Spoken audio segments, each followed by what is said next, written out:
Hi, everybody. Welcome to my live stream. You know I love doing these, right? Thank you for being a part of it. I'm very excited to go through your questions. If you're a YouTube member or a Patreon subscriber, I guarantee that I will address your questions. A lot of you sent me questions ahead of time, so I'm going to get through all those. But if you've seen these before, you know that I also like to engage with the chat culture. I'm going to do my best to keep an eye on the chat culture, feed questions from the chat while also responding to my Patreon subscribers who I am contractually obligated to address. Real ones know that a big part of every Ask Me Anything is faucet water. I'll be drinking faucet water throughout this live stream. I hope you'll join me in this. If you don't know what I'm talking about, it's just water from the faucet. Don't overthink it. That's all you need. All right, let's go. I see some of my YouTube members have already been putting questions in the chat. So let's just dive in with that. Here we have one from Matthew Averill. Matthew, good to see you again. Hello, have you ever wanted to write horn or string arrangements? If you did you have to stop thinking like a guitar player? Here's what happens anytime I've wanted to do this or tried to do this. I've never had a horn section in my band or a string section. It's never been real horns or real strings. It's only ever been synthesizer bullshit or guitar bullshit that sort of sounds a little bit like that. And so the closest I get to actually doing the arrangement is that I'll try to write 3 different parts for 3 different horns or 3 different strings, where I'll try to write 3 different lines where each one has its own kind of melodic logic, but it's also moving in a relationship with the other parts. That's my understanding of how you're really supposed to do this. But sooner or later, I just get sucked into doing what I think the synthesizer is going to sound cool doing and not really thinking of the considerations of a real horn or a real string. That's as close as I've ever gotten. I hope that's helpful. All right, here's another YouTube member. Do you like living in Manhattan? Has the quality of life in the city declined since 2020? Do you live alone? I do like living in Manhattan. I like it a lot. I like my neighborhood. I like my gym. I like my friends. I like the parks that are around. I don't live alone. I have a family. And my family likes living here too. We have good stuff that we do together. The parks are a big thing. Quality of life, has it declined since 2020? I hesitate to try to make a serious judgment about this because I'm just one guy and all I see is anecdotal evidence. People try to answer questions like this empirically and they're much more conscientious than I am. But yes, I would say that the social safety net has just gotten weaker and weaker, and then the number of people who have been struggling since COVID it's just gotten worse. So, but let me just make something clear. A lot of people talk about quality of life in New York City in a way that I think is fucked up. People be like, "Oh, you live in New York." And that's not what I'm talking about. Do you know what I mean? I think there's a humanitarian crisis on our hands, and we owe a lot to the neighbors who live among us that are struggling, and their lives have just been battered and battered and battered by one crisis after the next.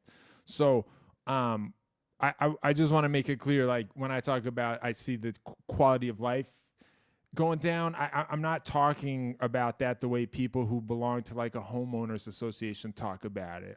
I'm not on a homeowners association. I don't really like the way those people talk about things. That's my answer to your question. Hi, Cyberattack. Do you have any advice for keeping a band together, how to best contribute to projects within the context of being a guitar player? The big question for this is who else is in the band? Are you the only guitar player? Is there a keyboard player? One cool thing about guitar is that it has a big range. You can do a lot of different things. So I guess the best advice is to use your guitar to play in the area where no one else is playing. Listen to your whole band, listen to where there's a gap, and then try to fill that gap. Guitar is cool because it can fill a lot of different gaps. I would say if you have a keyboard player who's playing chords, you know, you don't need to play chords. It can be cool to do single note rhythmic lines. You know, think of yourself as almost more of like an auxiliary percussion player or something. Or if you are playing chords, try to do what AC/DC does, where like the two guitar players in that band both play chords, but they hit different voicings that only overlap a little bit. So they're sort of constructing bigger mega chords. That sounds really good. But I think that sounds better with two guitar players than it does with guitar player or keyboardist. So a good rule of thumb is like if you're in a band with a keyboardist and they're playing chords, you should be playing single notes. And if they're doing single notes or they're doing sound design like synth bullshit, maybe you should be playing chords. Past that, I think it really depends on like the genre and the lineup of your band. I'm not sure how generally you want me to give advice about keeping a band together, but you know, it is hard. It's like all the cliches are true when they say it's like being in a 4-way marriage or a 5-way marriage or whatever. You know, you got to compromise. You got to sort of learn to accept the reality of other people. You know, sometimes you do all that and the band still runs its course. I've been there too. But don't beat yourself up if it's hard. I mean, that's really my answer to every question I've ever gotten on one of these, you know? Don't beat yourself up if it's hard. It's extremely hard. Being a musician is hard. It takes a long time. I'm talking about, like, being an ambitious musician who has, like, you know, professional goals. If it's just a hobby, you know, maybe it's not hard, but I've never really felt that way. How did you come up with some of the names, the shovel, V-bass, oboe for your songs on imaginary frequencies? I have no idea what you're talking about. Those names are unrecognizable to me. I do not know what you're talking about. That's okay. That's all right. You're welcome to watch, but I don't know what these words mean. What does that room look like from the perspective where you are sitting? If I turn the thing around, I'm gonna unplug my USB interface connector and the stream's gonna die. I have a very bad, weak USB-C connector, like a dongle shit that's plugging my laptop into my interface, and if I touch it, it's gonna break. My entire setup is faucet water. You know, that's why faucet water is such a big deal here, Cyberattack world. You know what I mean? I'm using a Focusrite Scarlett SM57, and I'm connecting it to my computer with like one bullshit cable going into a very bullshit USB adapter bullshit thing. So if I touch it, it'll explode. So I can't turn the computer around to show you. It's just a room. You know what I mean? It's just a small, boring room. Oh, I just got this C4 synth today. Favorite patches to suggest? Dude, the patches to suggest are the ones that I put in the video that you can have. All you got to do is fill out the form, and the link in the video description of my video about the C4 synth. I'll send you the patches I made. It's like my favorite patches are the 5 that I designed for the video I made about this pedal. All you got to do is watch the video, fill out the form, and you can have my 5 patches. Did you go to music school? No. I took a lot of private guitar lessons, and then when I was in college, I was a playwriting major. It's kind of random and different. I did take music classes in college that were about like engineering, and I took a class called Computers and Music. I mean, you can sort of imagine how influential that was on the young, unformed Cyberattack. So I learned a lot about like music technology and recording, and that stuff clearly became very important to what I do on my YouTube channel and the pedals and everything else. So by the end of my undergraduate, I had like sort of taken a decent crash course in like being an engineer and understanding synthesis and understanding the science of sound to some extent. But in terms of understanding music theory and playing and all that, most of my education was private guitar lessons before I got to college. And then when I got to college, I had a little bit of an attitude. I was like, I don't need to be a music major. You know what I mean? I'm trying to start a band. You know what I mean? Rock and roll. Like, sight singing is stupid, you know? Solfege is stupid, you know? Like, you think Jimi Hendrix ever fucked around with solfege? That was my attitude at that time. And so as a result, I decided not to be a music major, decided to start a band, which I did do. Somehow wound up being a playwriting major. That was cool. I enjoyed that. I no longer think the attitude I had was like a cool attitude, and I wonder sometimes like if I had been a music major. I don't think being a music major would have made me a much better musician.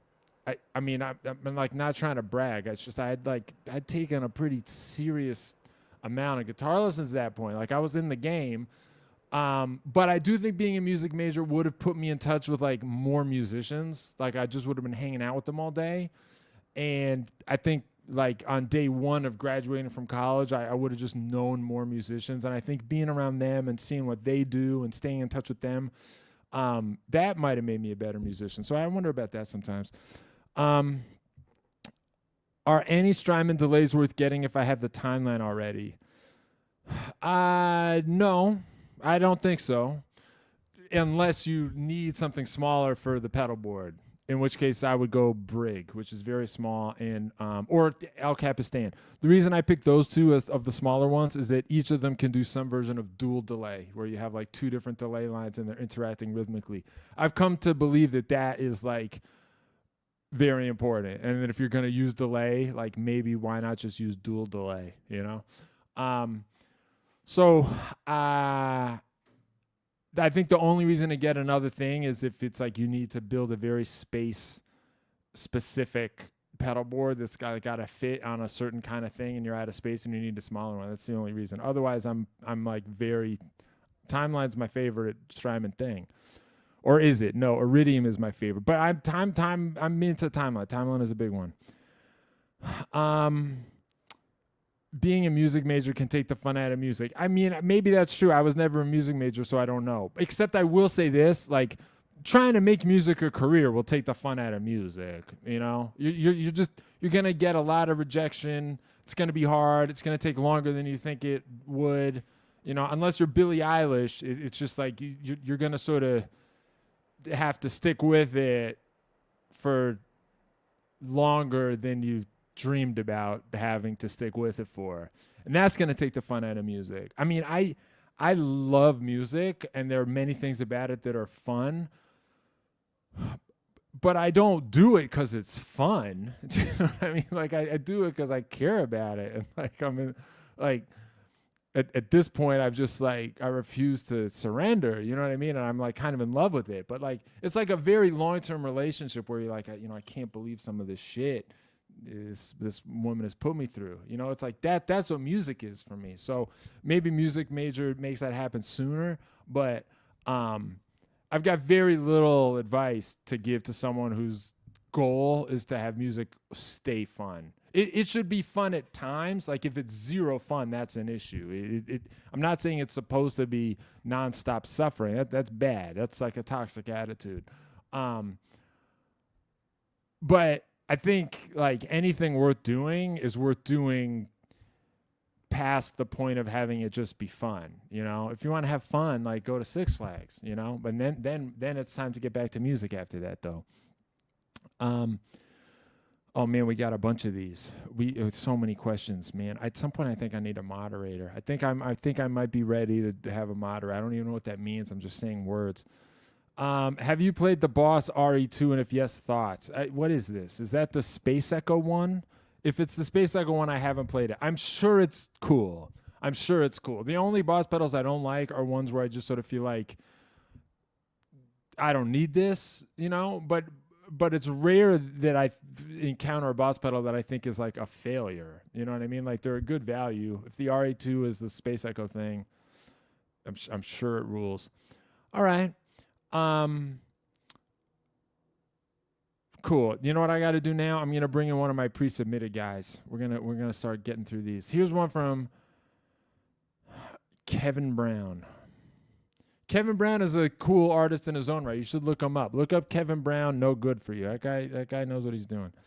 All right. Here we go. Is there a song or an artist that you hated as a kid who you've ended up really liking as an adult? And is there one that you were just mad about as a kid who you're way less keen on now? Yeah, this is a fun one. I had to think about it, but I've got an answer for each. The band that I didn't really like as a kid that I now really like and admire is Aerosmith. Part of this is that I was a kid in the 90s, and I didn't really get 90s Aerosmith. It was all around me, you know, the Armageddon song, Crazy, Crying, What It Takes. Those Aerosmith, like, ballads that had, like, you know, outside songwriters like Diane Warren, you know. Those are everywhere. The music videos with Alicia Silverstone, those are everywhere. That material just felt very plain to me. And even though I was a child, I was more interested in the stuff that seemed like kind of edgy and weird. You know, I was a huge Smashing Pumpkins fan from the first time I heard the Smashing Pumpkins on the radio as like a 6-year-old. I was just like, what the fuck is going on with that? So like Smashing Pumpkins, Soundgarden, you know, that, like I was into that's the material that I was excited about, and Aerosmith just kind of felt like a completely different vibe. And then when I got older and I started going back into classic rock, and now I was taking guitar lessons and I was trying to educate myself about like the history of rock music and the great guitar players that had come before. Even then, Aerosmith kind of didn't wow me. I'm sorry to say. I kind of just felt like if we're going to look at a late 70s hard rock, I kind of felt like AC/DC was just heavier. Like AC/DC songs had this sort of massive stomp that Aerosmith didn't have. And Van Halen was just more bananas and could like shred more, you know? And so I was kind of like, if I just want the sort of like basic in your face, like huge thing, I'm just going to go AC/DC. And if I want the more sort of like hustle and bustle, swing feel, super in your face, like crazy guitar solo shit, I'm going to go Van Halen. Now, Van Halen ended up being my favorite band of all time. So there's no shame that I put Aerosmith, you know, losing to Van Halen is like nothing anyone needs to feel sad about. That's just how I sort of saw Aerosmith in those terms. Eventually, what changed was that after I started really trying to be a songwriter and like not just be a good guitar player, but like write songs, I formed a band in high school where I convinced the like older guy in my town who was older and cooler and better at guitar and could sing. I like convinced him to join this band I was putting together. And when he said yes, it was like huge jackpot. And so he was the lead singer and the songwriter, and I thought we were like had it made, you know. We like played a talent show in my high school. I really thought like I had assembled the best band I possibly could. I mean, I had like I'd literally convinced the best drummer I knew in my town, the best bass player I knew in my town, and this guy, the best singer and guitar player I knew. Like I couldn't have gotten better guys. So I was really fired up about it. And then the other guitar player, who was like the singer and the better guitar player and like the older cool guy, he quit. And the band died, but we hung on for a while as a threesome. And everyone was sort of counting on me to like replace what the other guy had done. And I sort of realized then, like, I'm never gonna let this happen to me again. I have to become a songwriter and a singer now. And then I was too weak to do both. I was like, I can't take on both. That's like too scary and impossible. So I'm just going to take on songwriting, and I'm still going to rely on singers. And then I formed a band that had a lead singer, and I was like, great, problem solved. Back to believing in the dream. And then when that band broke up, I was like, all right, I'm never going to let this happen again. Now I got to become a singer. I kind of wish I'd done that the first time around. Anyway, when I first was like, I guess I got to be a songwriter, at some point, like that summer, I heard What It Takes by Aerosmith on the radio. Tell me what it takes to let you go. And all of a sudden, I was just like, wait a minute, that song is great. Like, that song is just good. You know, it's emotional. And I realized, like, that and Crying and Crazy and Don't Want to Miss a Thing, like, I had sort of been judging them against like rock songs, you know. I was like comparing them to like Kashmir or whatever the fuck. And I realized like that was wrong. Like those songs are kind of just like great country songs. Like they're just sort of like very tactically written, very catchy, emotional, heartbreaker songs. And I love them. And I also realized that like Steven Tyler has this feminine energy that I think is cool. Like, don't get me wrong. Like, I don't, I'm giving him a huge compliment here, which is that like part of what I think makes him interesting as a singer is that I just feel like there's this like hardcore feminine diva energy coming from how he sings. And I love the way he sings that stuff. I like 90s Aerosmith more than 70s Aerosmith. We're going to get to 70s Aerosmith because I came back around on that too, but we're just not at that part of the story yet. But like something about the way, like when I say Steven Tyler has like feminine diva energy, I just sort of mean the way like Mick Jagger was influenced by Tina Turner, and that's like part of what makes Mick Jagger cool. Like there is a dose of androgyny there. Now I've never heard Steven Tyler talk about it. You know, I hope if he's watching, he's not insulted. I just think it's part of what makes that guy like complex and interesting is that he can like sing in this way that is just, to me, has like an emotional feminine diva energy in it that I'm like, I just feel like that's interesting and cool. Okay, so once I made it this far with Aerosmith, I was like, maybe there's more there. So then I went back and revisited the 70s hard rock stuff.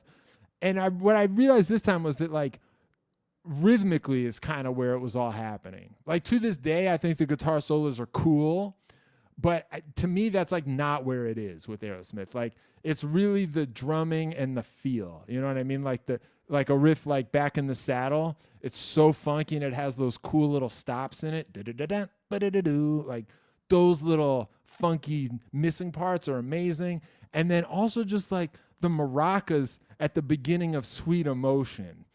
You know, I read somewhere that they're not even maracas. They were like sweet and low packets that Steven Tyler was like swinging against the microphone. Like, real ones know that it's like hard to play shaker.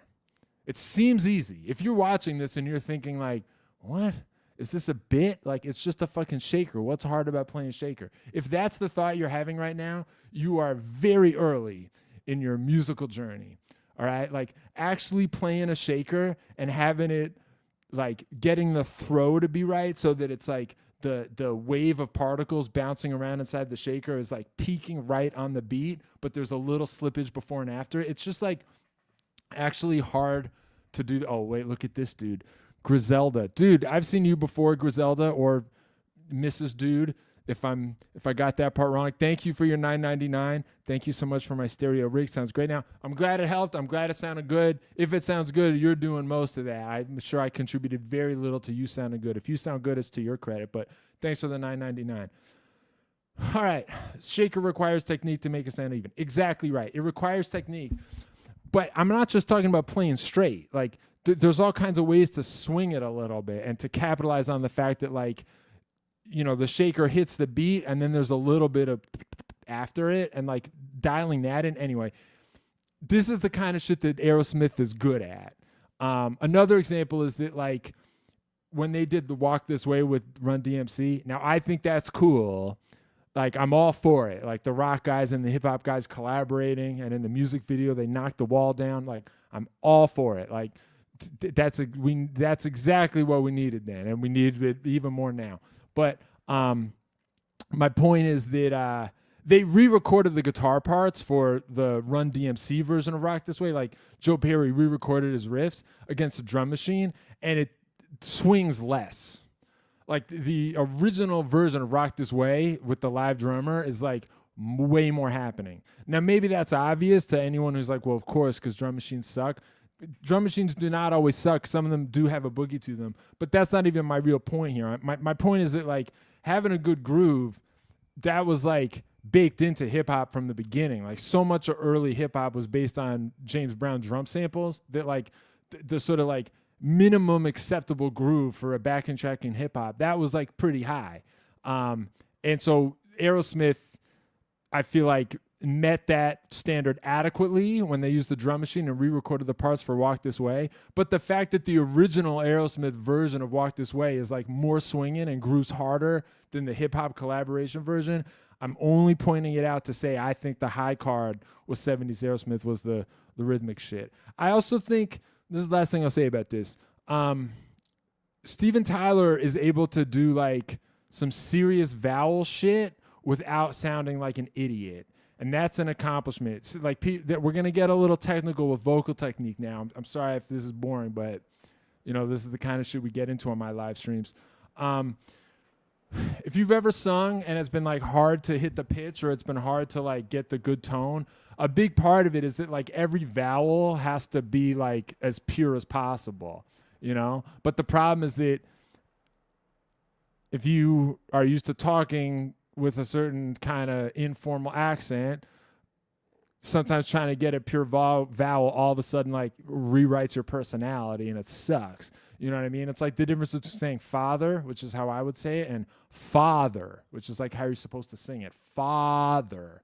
And I remember the first time a vocal teacher was like, tried to get me to make my vowels pure. And I was like, I'm not trying to sound like an asshole, So there's this sort of like early killer challenge if you're a guy like me who's trying to sing good, because it's like in order to sing good, you have to like change your vowels. But when you change your vowels, all of a sudden you sound like some fucking narc who like signed up for show choir in 7th grade. You know what I mean? That's not what I'm trying to sound like. But Steven Tyler many good singers find a way to solve this problem. That's like what they're all doing. But Steven Tyler, especially like when he's doing sweet emotion, like that's like the ah of sweet emotion is like very pure vowel, and he doesn't sound like the asshole that I sound like when I do emotion. Like when I do it, it's like, bro, you're killing us. But listen to Sweet Emotion again and notice two things. One, like those vowels are fucking open. He's doing it. You know what I mean? Like his mouth, he's dropping his mouth. He's doing it properly, and he doesn't sound bad. So anyway, I came around on Aerosmith, even though when I was a kid I didn't get it. That's part one of this question. Man, we got a ways to go here. I'm only like halfway through the first question. Okay, then I got to do the other one. A band I used to like more that I sort of outgrew. The one that comes to mind for this is Red Hot Chili Peppers. I was a kid for Under the Bridge and all that, and I was like, yeah, those guys are cool. I liked them fine. I liked One Hot Minute. That's like the record that time forgot, but I became an even bigger Red Hot Chili Peppers fan when One Hot Minute came out. I thought Aeroplane was cool. I thought My Friends was cool. I liked the other weird songs on that record. I liked the song One Hot Minute. And it's got Dave Navarro, and I've always liked Dave Navarro as a guitar player. I think Dave Navarro is a great guitar player. I like what he played on that record. And then when I was in high school, this was the same period when I was like trying to educate myself and like learn about the history of rock and buy a bunch of CDs that had come out before I was born or before my time. And I got Mother's Milk, and that record was like huge for me. I became like a huge Mother's Milk fan specifically. I thought that record was really cool. At a certain point in high school, I had kind of identified like two different schools of guitar playing that I loved. One was hard rock, and it's all the shit we've been talking about this live stream the entire time, Van Halen, AC/DC, all that stuff. But then on the other side, I'd sort of figured out that Nile Rodgers was cool, and Chic was cool, and Prince was a killer guitar player, and Earth, Wind & Fire records were amazing, and like Stevie Wonder records were amazing. And that sort of funkier style of guitar playing I also cared about. And I didn't see a lot of that, like, on Back in Black. So then when I got Mother's Milk, and these guys were like very self-consciously trying to do both at the same time. Like that record has a Jimi Hendrix cover and a Stevie Wonder cover, and they were using distortion, Like as soon as I heard Good Time Boys with like that much distortion but playing funky stuff, I was like, wow, that's just like, those are all the things I care about. And I was like kind of a geek. And it was sort of cool to listen to a record that it felt like it sort of had the same agenda as what I imagined I was trying to do with my guitar lessons and my little hopes and dreams. So I was pretty into that. And then also, I'm pretty sure the cover of Higher Ground was in the Power Rangers movie. And I was just powerless to resist being affected by that. I just felt like, what kind of asshole would I be if I wasn't into this? So I was into it. During the same time, like while I was sort of going back and like rediscovering Mother's Milk, Californication was like in full force. And that record I kind of didn't like. And this is kind of where they lost me. The reason I became sort of a conflicted Red Hot Chili Peppers fan is just because like I lost my appetite at some point for just being in Anthony Kiedis world all the time. You know what I mean? Like there's a part of me that's just like, enough, dude. Like I don't want you to hit on me, and I don't want to hit on you, and like I don't want to have to like deal with your. I get that band makes a lot of people happy, but there's something starting around Californication that felt very sort of just like affected, I guess. I don't know. It felt sort of pretentious. And then I guess maybe that was always there, right? Like maybe other people in the late 80s saw Red Hot Chili Peppers with socks on their dicks and was like, that seems kind of pretentious too. So maybe some people got there first. At a certain point, I just like, there's this kind of like precious quality that comes in with their stuff that I stopped really being able to enjoy, you know? Like they got that song, I got your hey, yo, listen what I say, yo. I can't take that seriously. You know what I mean? I got no use for music like that. That's just not, that doesn't do it for me. So, you know, I kind of like got a little fed up. And then at a certain point when I would go back and listen to the Red Hot Chili Pepper stuff I liked in the first place, I would hear traces of the later things I kind of didn't like. So I'm not as devoted a fan as I was at one point in high school. That said, you know, they sold a lot of records. Clearly, they're doing something right, you know, and they still do things like in the last few years. At one point, there was a Rock and Roll Hall of Fame ceremony where they covered Get Around by the Beach Boys, and I thought they did a great job. You can look that up. That's recent. That's like from the modern era. The way those four guys cover I Get Around by the Beach Boys with like no backing tracks and no extra musicians, they do it as a 4-piece. I was really impressed with that. It just feels like four knuckleheads made good. You know, I thought they did a good job. All right, so there's my feelings about that. I know some people are gonna fucking hate the Red Hot Chili Peppers, and I get it. I get why you hate them, but you know, I understand it, but I feel and I have this sense that like I can't just say they suck. Like I'm trying to be sensitive to like when I say what I hate about them, I'm like trying to constrain it so that you know exactly what I mean.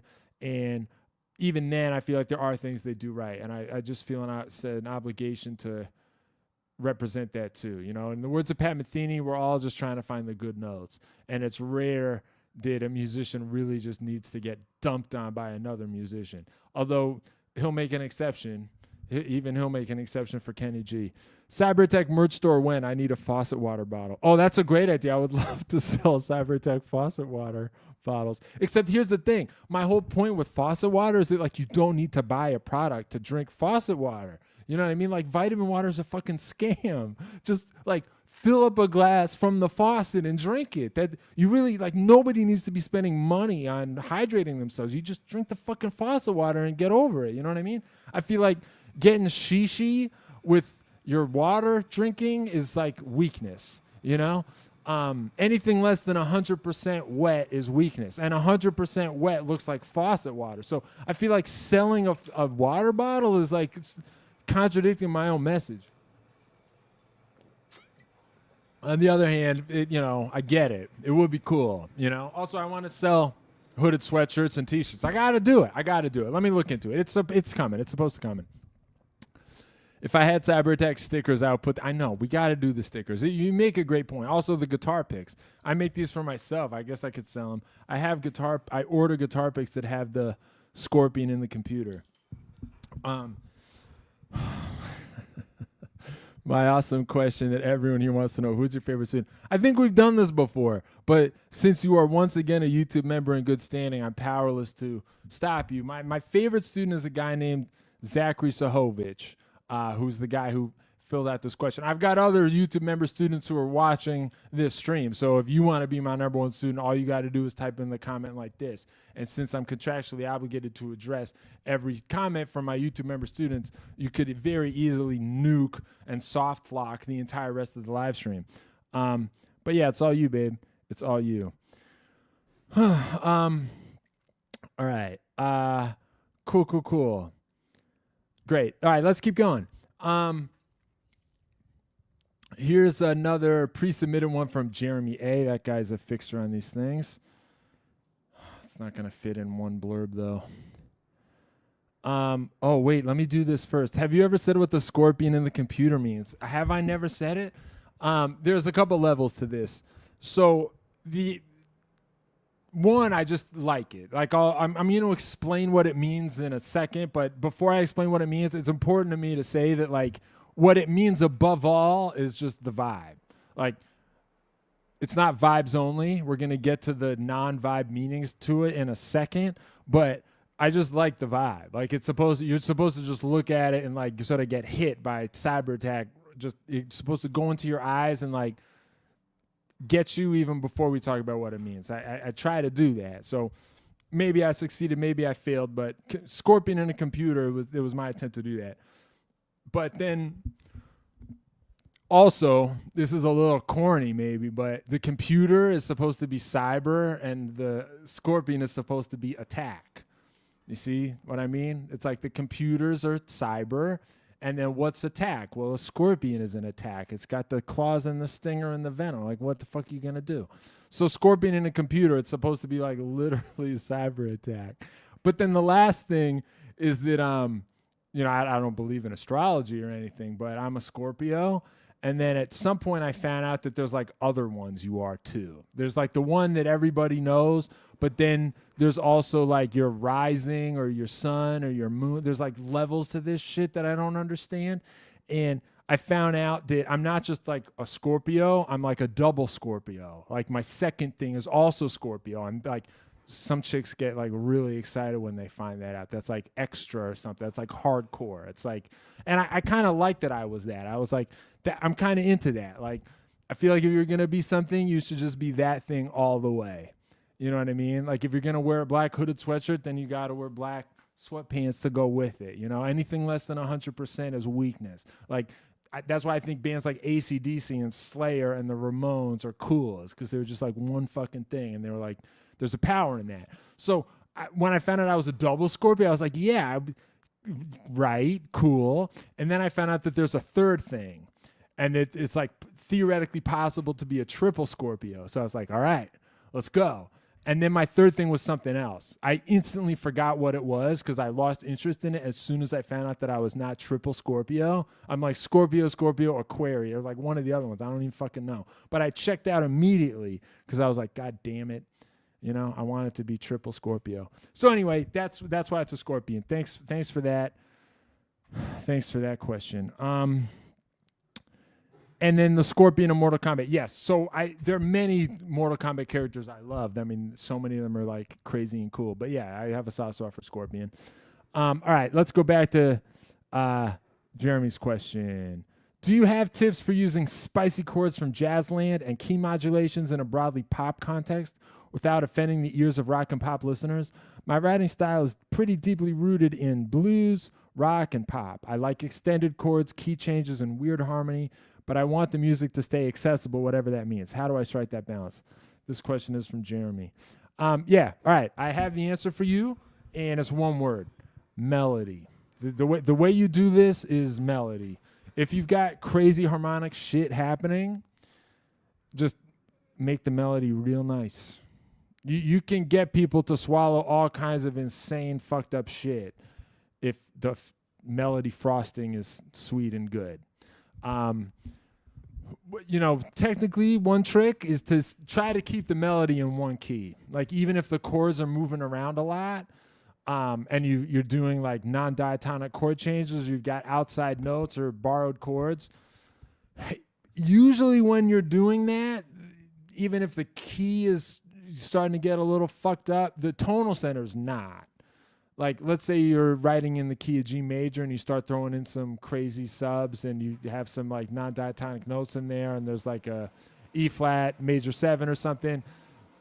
Usually the tonal center is still going to be G, and you can keep your melody in G major world. And if the melody stays diatonic and the chords start to go crazy, the whole thing is going to sound good. So that's one technique for doing this, is like keep the melody in key almost no matter what, and let the chords go crazy.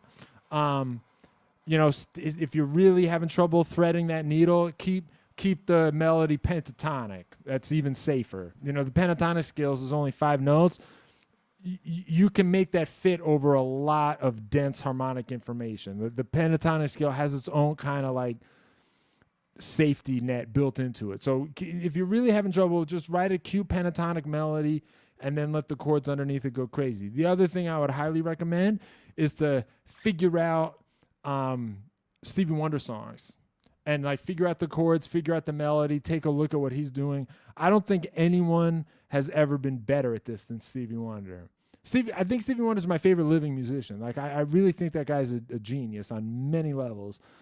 But maybe the thing he does that I love the most is the way he can take a really hardcore chord progression and melodically make it sound cool. And then even his melodies, he'll do crazy shit, but make it sound good. That guy uses whole tone scale. Like he can do stuff. So figure out some of his songs, look at what he's doing, absorb it as much as possible. Learn as many songs as possible, because it's not going to be cool if you just learn one song and then rip off that one song. Learn so many that they just sort of like get metabolized inside you, and then they all sort of smear together, and then you can try to rip off the smeared together version to see what that does for you. All right, that's my advice. But yeah, keyword is melody. Stevie is still underrated. Yeah, I think I agree with that. I mean, he's a superstar, so it's weird to say he's underrated. But I think I think he's underrated in the sense that everyone was like, yeah, of course we love Stevie Wonder. Those songs are great. Wrote some real nice hits. And like that doesn't even begin to describe the sophistication of what he could do as a composer and as a performer. I mean, that guy's feel was great. A lot of those songs, he's playing every instrument himself. His performances were incredible. The voice. Stevie Wonder also was in a small club for being a male vocalist with incredible melisma. Not all guys even try to fuck with that, but Stevie Wonder's melisma is as good as anyone else's. I mean, if he was only a singer, I think he would have delivered those songs into hit world. Imagine for a second that like every Stevie Wonder song was written by like, some other genius, and they just brought in like the Toto guys or the Motown guys or whoever to play it, and all Stevie Wonder was doing was singing it. Even in that world, Stevie Wonder would go down in history as like one of the most golden voiced guys of all time if he was just a singer. So then when you add everything else he was doing, I mean, I feel like it's almost hard to fully it's like hard to fully, I think, understand the true size of his talent. All right, cool. Let's keep going. I got a bunch of really good pre-submitted ones. Oh, all right, let's do this. This came from Instagram. What is your pro tip on how to be advanced as a good husband or partner? This is from a guy named Too Many Hobbies. It remains to be seen whether I'm really qualified to answer a question like this. But just the first thing that comes to mind is that I think you answered your own question when you made your username Too Many Hobbies. You sort of see what I'm driving at here, Does your girlfriend like that you're a guy who has a million fucking hobbies? What would happen if you quit one of your hobbies and you just made it like spending time with your girlfriend to replace it? Like how incredible would that be? In all seriousness, I like the only really pro tip I can give here is that like if you're with somebody and you know them pretty well, like the best thing you can do is to just like pay attention to them and like do shit that makes it clear you've been paying attention to them and you know what they like, and do it proactively. You know what I mean? Like if your girlfriend loves going places, like just plan a trip and like don't ask her where she wants to go. Just you plan it and make some decisions about it. You know what I mean? If whatever she's into, just like pay attention to the things she's into and then like do those things or get those things. I mean, it's actually not even that complicated. You know what I mean? It's just like find ways to demonstrate that you've been paying attention.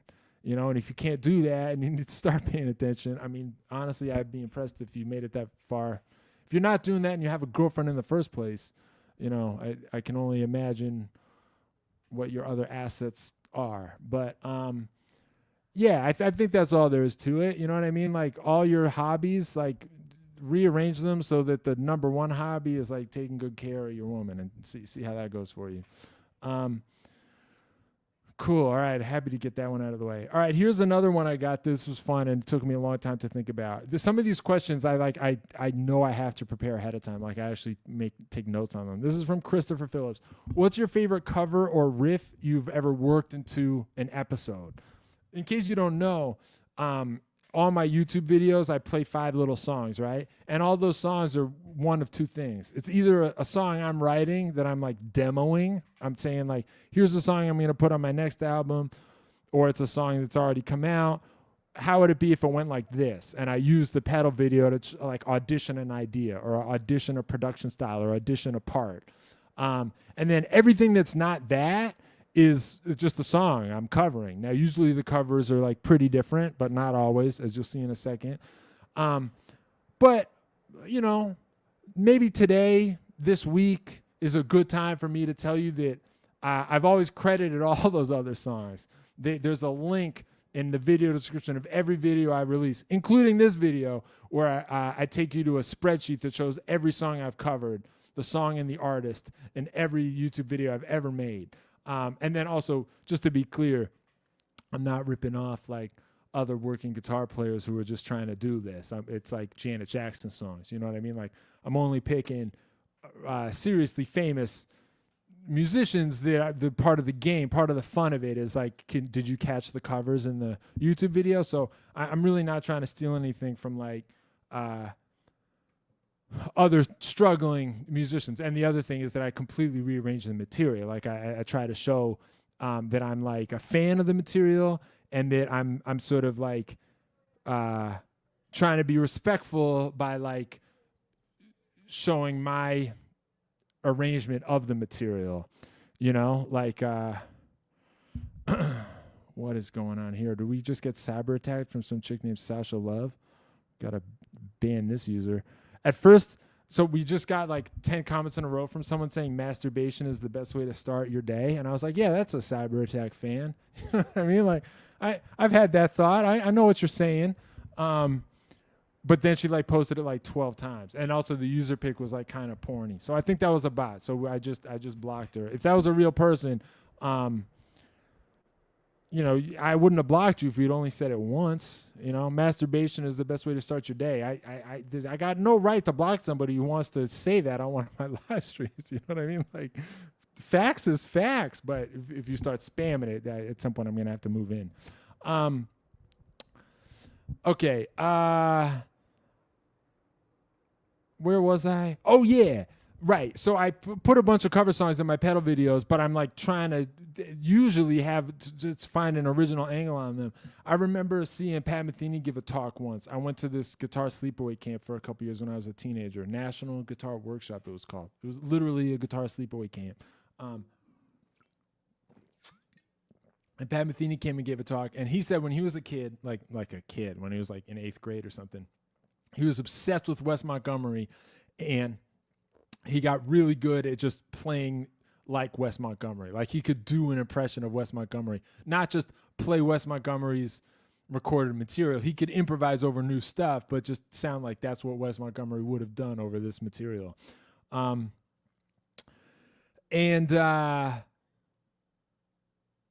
At some point he got so good at it that he said like other older guys in St. Louis or wherever he was from pulled him aside and was like, you know, it's actually not cool to do that.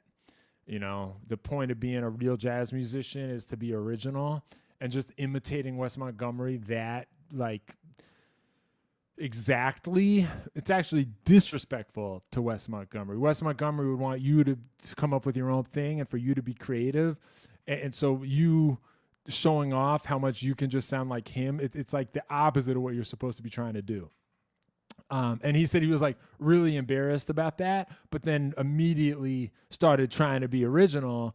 And stopped doing the Wes Montgomery imitation thing. You know, you might be able to think of some other people in today's world who would have benefited from hearing that advice.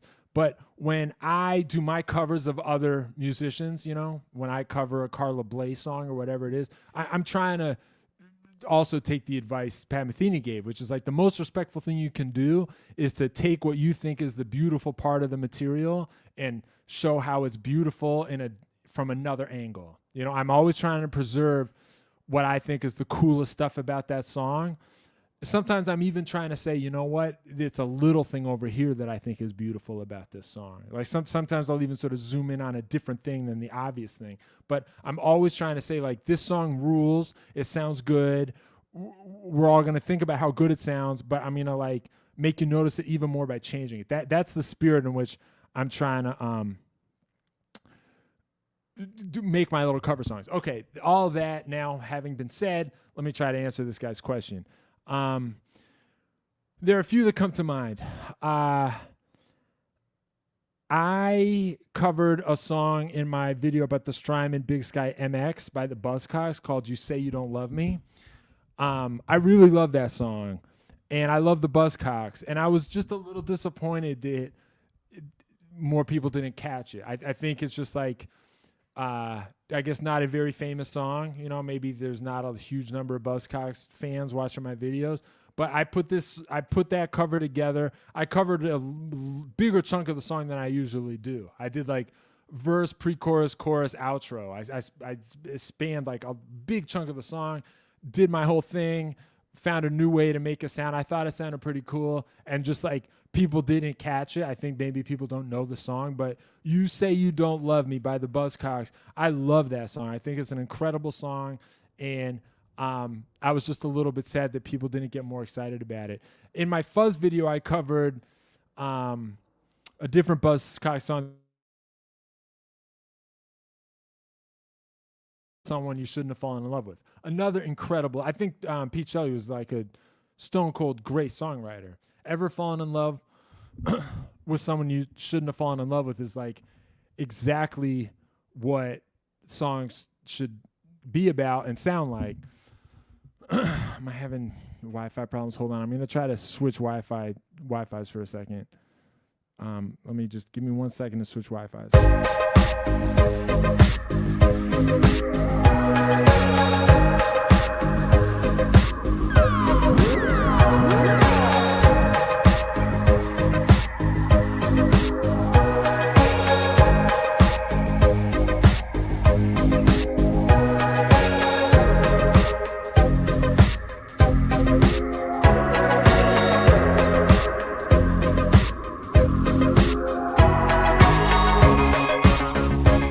All right, let's see if this is better. Sorry about that.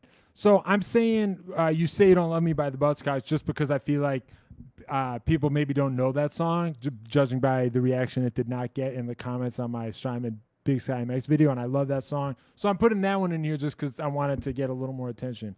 In the same category, I covered I Wanna Be Somebody by Wasp. You guys remember that song? It was like a heavy metal song from the 80s by Wasp. I Wanna Be Somebody. I did a totally different cover of that in my video about how to glitch GarageBand out. I have a video called Recording Software, How to Be Creative. It's just about like cool shit I think you should try when you're recording. It's like how to use your recording software as an instrument itself. I think that's like, that video has some of the most Cyberattack advice of any of my videos ever.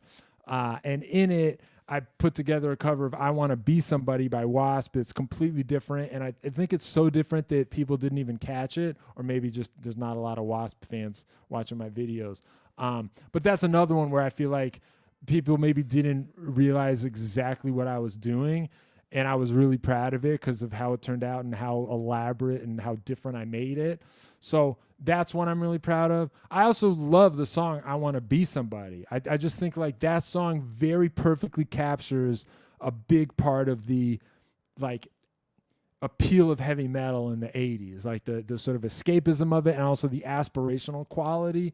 You know, a lot of heavy metal bands kind of danced around it. But I think Blackie Lawless nailed it when he wrote a song saying I want to be somebody. Like that's a huge part of why, you listen to that music in the first place. I really love that song. So that's another one. And then also in the same video, the video about how to use recording software interesting, how to make recording software sound interesting. It's called Recording Software How to Be Creative. I do a cover of Remember the Time by Michael Jackson, and I put a solo over it.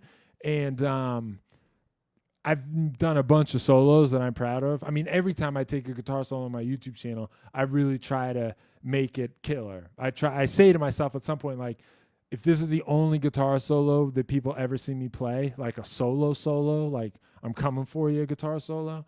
If this is the only solo people ever see me play, I want to make sure they know that I can do it. You know, I've come to kill. You know, even if I'm doing something that's like weird and fucked up, and I'm like using a ring modulator, or there's like some other sort of like non-shred element to what I'm talking about or doing, I still want to try to deliver the shred at some point. So every guitar solo, I don't do them unless I feel like I don't release them. I'm not done. I don't let myself rest unless I feel like if this is the only guitar solo people ever hear me play, I'll be okay. I mean, that year after year after year, that becomes kind of an exhausting way to live. But then part of me is like, well, yeah, but if you ever relax, you know, you're dead. So I do a guitar solo over the changes from Do You Remember the Time by Michael Jackson, and I think that solo is pretty cool. There's I use some that's a cool song because it's only 2 chords, but like you know, one of them is an altered dominant 7 chord, and you can really dine out on that. So the solo has like whole tone scale and the altered scale, and like I do a lot of sort of fucked up scales, and like, can you make the question earlier that's like, how do you make difficult harmonic shit sound good? I mean, that's the kind of thing I was thinking about when I put together my guitar solo for Remember the Time by Michael Jackson in this particular video. So I'm really proud of that one. That comes to mind. And then so those are like 3 examples of ones where I really felt like I was having my way with it.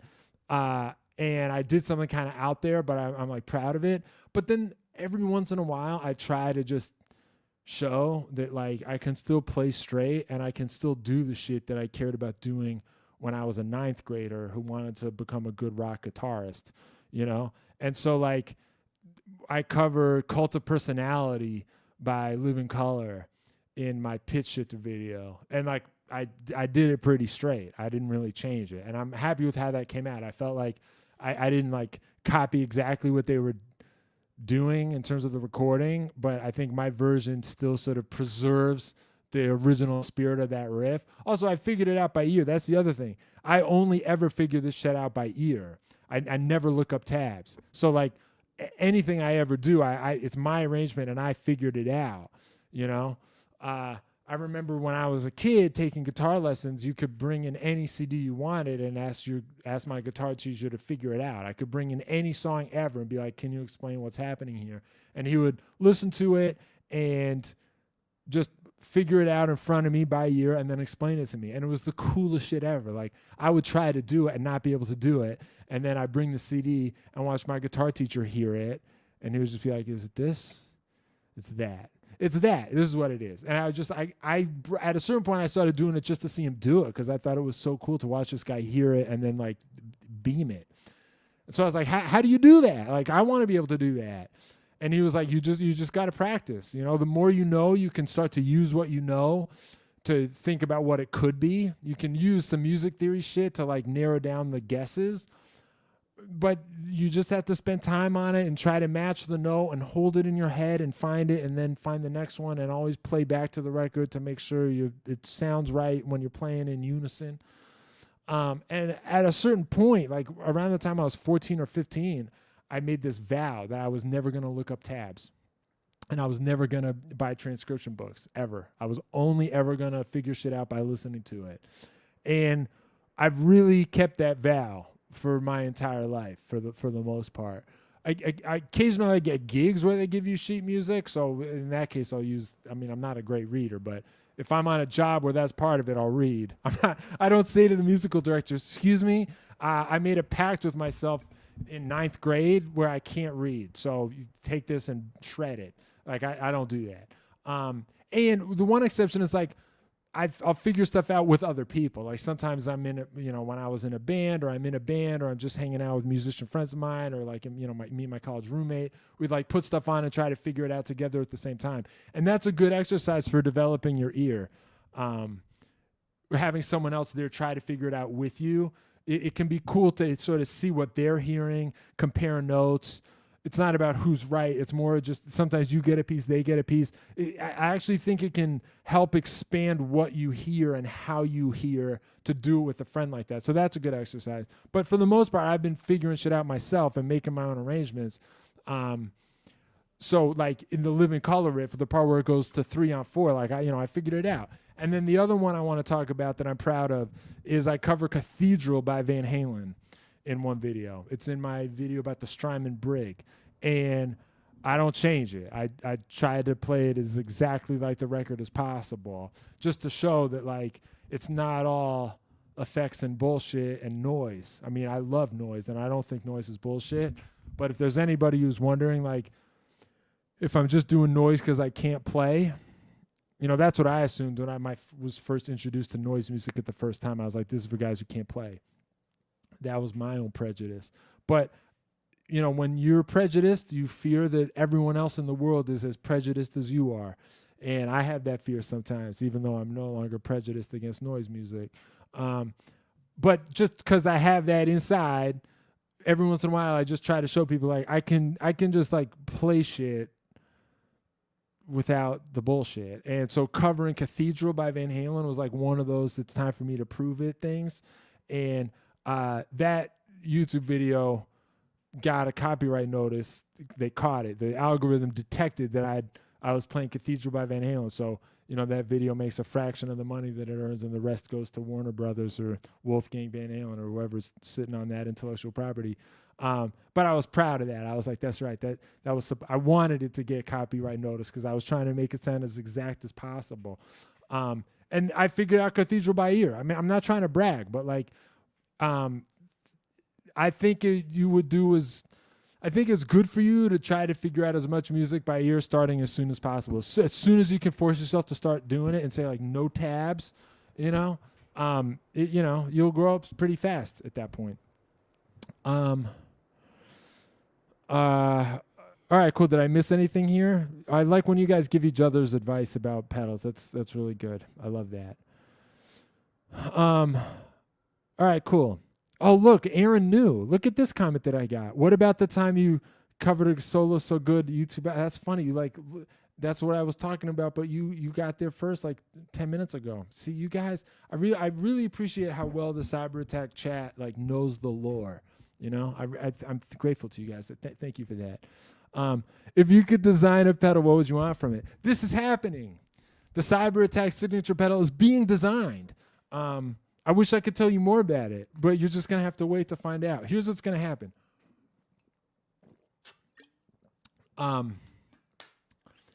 It's going to come out when my album comes out.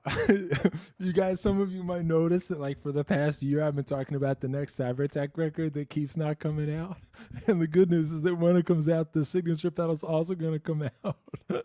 And the signature pedal is on the record. It's like, I want to do what Deep Sea Diver just did. Deep Sea Diver just put out this fuzz echo with Benson, but it's like, it's not just a signature pedal, it's like part of their current thing. Or like, I want to do what Churches did with the Screen Violence. Screen Violence pedal from Old Blood Noise Endeavors.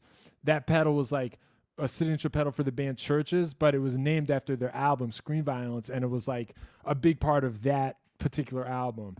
So my signature pedal is also going to be like this. It's not just a signature pedal. It's like part of the current album I'm working on, and I want them to come out together. But the rest is going to have to be a surprise. I will say this. It's pretty Cyberattack. You know what I mean? It's not just like a fucking 3-knob overdrive. Like it's got 16 knobs. It's like pretty stupid, and it's pretty cyber. It's what you would want. It's like as extra as you would want the Cyberattack signature pedal to be. And I'm very excited about the people I'm collaborating with. on it. It's so early in the process that I feel like I can't really like say things yet, but I'm just gonna sort of dangle it in front of you. That's what we're doing here. All right, cool. Here was one from this person whose name I'm always insecure about saying. I don't know where like the spaces in the name are. Where's the what just happened? This question is from Emma Rossig Nolvut. We've been through this. I'm sure what I just said is not right, and I apologize. The question is, any advice for musicians in rural areas like 1 to 2 hours from the nearest city? Yeah, I can think of some stuff. Well, number one, it sounds like you're in a good position to start a YouTube channel. Like that's the crazy thing about the internet these days is that you don't really need to be connected to other people. You don't need to be near other people. You can just live stream from a cellar in the apocalypse. You can just be that. You can be like the John Connor radio transmissions in Terminator 4 Salvation. Yeah, I mean, how creative can you be by yourself? And can you launch that creativity on a YouTube channel or Instagram or whatever? I mean, like, what would happen if you just forgot about IRL and just tried to make your thing an internet thing? I mean, a lot of people do that. It's actually sort of like dated advice at this point, but that's one angle on it. But I'm pretty sure from being in touch with you before and like stuff we've sent each other on Instagram and stuff that you have a band. And I think you've like post videos on like previous live streams and like, I think you actually have a band. So if so, that's good news. My next piece of advice for you is that like, if you're in a really rural area, but you already found the band, like finding the band is the hard part because there's nobody around, right? But if you have the band, it's probably not that hard to be the best band in your area. You know what I mean? Oh, this is something I should have said earlier about when people asked about New York. There's a lot of really, really good musicians in New York. A lot. Like it's not hard to hire guys to be in your backing band. I mean, you got to pay, but they're great. That's one thing I like about New York. But sorry, I'm not trying to wave that in your face. Yeah, what I was gonna say was like, you're probably like the only game in town, right? If you have a band, so like win the game, See if you can just play at the farmer's market or the hoedown or whatever the fuck people do in Nowheresville. You know what I mean? I'm sorry, I'm not trying to sound like a coastal elite, but I don't really know anything about life in your area. But isn't the thing out there that like if you just go to the library, are there libraries anymore? But if your town has a library and it's just like, hey, can we play here on Saturday? Like they say yes, right? So I would say like use the fact that there's nobody out there to be the best band around, And if you're the best band around, like you can use that to then try to go to the county fair or whatever, So see if you can kind of like leapfrog up a little bit by being the best local thing. That's my advice. All right, cool. Oh yeah, look, there you are. Hello, Emma. Hoedown in Nowheresville is accurate. Great, I'm so glad. I'm so glad that my like shoot from the hip bullshit answer was a bullseye. That's amazing. All right, so you know what to do, right? Play as many fucking hoedowns as you can. Just like try to win the hoedown contest, like just try to do that. That's my advice. All right, cool. Oh, here's another one from the same person. You gave me some great questions. Oh man, some of you guys are like talking about my signature pedal in the comments, and it's like really tempting for me to like give away some of the shit that I'm not allowed to give away yet. It's so tempting to engage with some of that. What did having the same name as a Rocky villain mean to you as a kid? This is possibly the best question I've ever received. In fact, I'm a little concerned about the fact that like no answer I can give will rise to the level of the question. Like the question is just so good that any answer I feel like is just going to be inadequate. The villain we're talking about here, of course, is Ivan Drago. He was the villain In Rocky IV, he kills Apollo Creed famously before the fight. He says if he dies, he dies. In the training montage, he's like being attended to by all these Soviet scientists. You know, this was like before everybody just took sports technology for granted. You know, this was back when it was like a new idea that someone could use science to train for sports. You know, so he's like on a treadmill that's got like a fancy screen and there's like all these diodes on him and he's like getting injections, you know. I mean, he's sort of like more machine than man, which is kind of cool for me is like also Ivy because like I named my thing Cyberattack, you know. So what was it like to have the same name as that guy? Well, you know, Rocky IV came out before I was born. So in my childhood, like we as kids were not really talking about Rocky IV a lot. I mean, at some point I like saw every Rocky movie and was like hugely influenced by it. And like the Rocky movies became a huge part of my life. But in first grade, nobody was like Ivan Drago. You know what I mean? Like that was, we didn't know about it because it was in the recent past, but it was before our time. The thing that everyone thought my name sounded like, the thing that I got over and over and over again, like through middle school, was Mr. Anderson from The Matrix. When Agent Smith, because Neo's name in The Matrix, Keanu Reeves' name is Anderson, and so Agent Smith calls him Mr. Anderson. So for like a good 7 years, everyone who saw me would just say, Mr. Anderson. And I was 100% completely fine with this. I mean, Ivan Drago would have been cool, but I was cool with Mr. Anderson. I mean, when The Matrix came out, I thought it was like the best movie that had ever been made. You know? I saw it with my friends, and then I was like, Dad, you got to see this. You're going to flip. When I was a kid, my dad made me watch Terminator 2, and he was like, I think you're going to like this. And it blew my mind, and I loved it. And I was like, grateful to my dad. Like I like wasn't that rebellious as a teenager, you know. I was like kind of a dork. I like had a good relationship with my parents, but a big part of it was that when I was a kid, my father introduced me to the Terminator movies and Jimi Hendrix, and I was just like, this guy does not miss. You know what I mean? And like, I just feel like I gotta obey from now on. Like I have to be good. Like this guy has like given me the keys to. He's shown me the coolest shit I've ever seen in my life. Like you know, what do I have to be upset about? My dad also let me watch The Simpsons. I remember The Simpsons was like controversial in the beginning, you know, because like Bart was bad and they used curse words, and some kids weren't allowed to watch The Simpsons. But I remember when my dad was like, "There's this new show, and it's like kind of funny and good. We should probably watch it together." And I was like, oh, okay. And then it was The Simpsons. It was like, great, you know? So anyway, that's when I was a little kid. Matrix came out in middle school, and I saw it with my friends, and I was like, Dad, I'm going to return the favor. I think we should go see The Matrix. And then we saw The Matrix, and it was like mind-blowing. He was like, you're right, that was pretty good. And I was like proud. This was like sixth grade. You know what I mean? Like no sixth grader has anything to be proud of ever. That's like the low point of your life. You know what I mean? Like you as a sixth grader are like a disgusting wretch. You know what I mean? Like the only emotions you should ever be feeling are like shame and confusion. Like that's what sixth grade is. But I was able to like experience pride once because I brought my dad to The Matrix and he was like, you're right, that was good. So the fact that for years afterwards, people called me Mr. Anderson, I loved it. I was like, this is good. This is good. Most of the nicknames I could be given would be a lot worse than this. Later, the Ivan Drago thing, I was like, oh, that's cool. You know, that's pretty cool. But the truth is that, you know, I also kind of just relate to Rocky, to be honest with you. Like, I feel like my own music career was the result of refusing to give up for a long time and taking a lot of hits.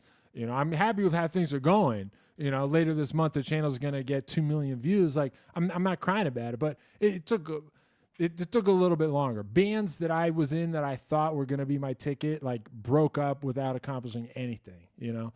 So, Ivan Drago, who's this sort of, like, invincible scientific creation, you know what I mean? That's not always how I see myself. I think of myself as like the guy in the hooded sweatshirt and the sweatpants, like who's like kind of grinding it out. Which brings me to my next question. How much of your creative process comes naturally and how much is just grinding out until the finish line. This is from Undercover Salamander. Good to see you again. How much of your creative process comes naturally, and how much is it just grinding out until the finish line? Less than half of it is the part that comes naturally.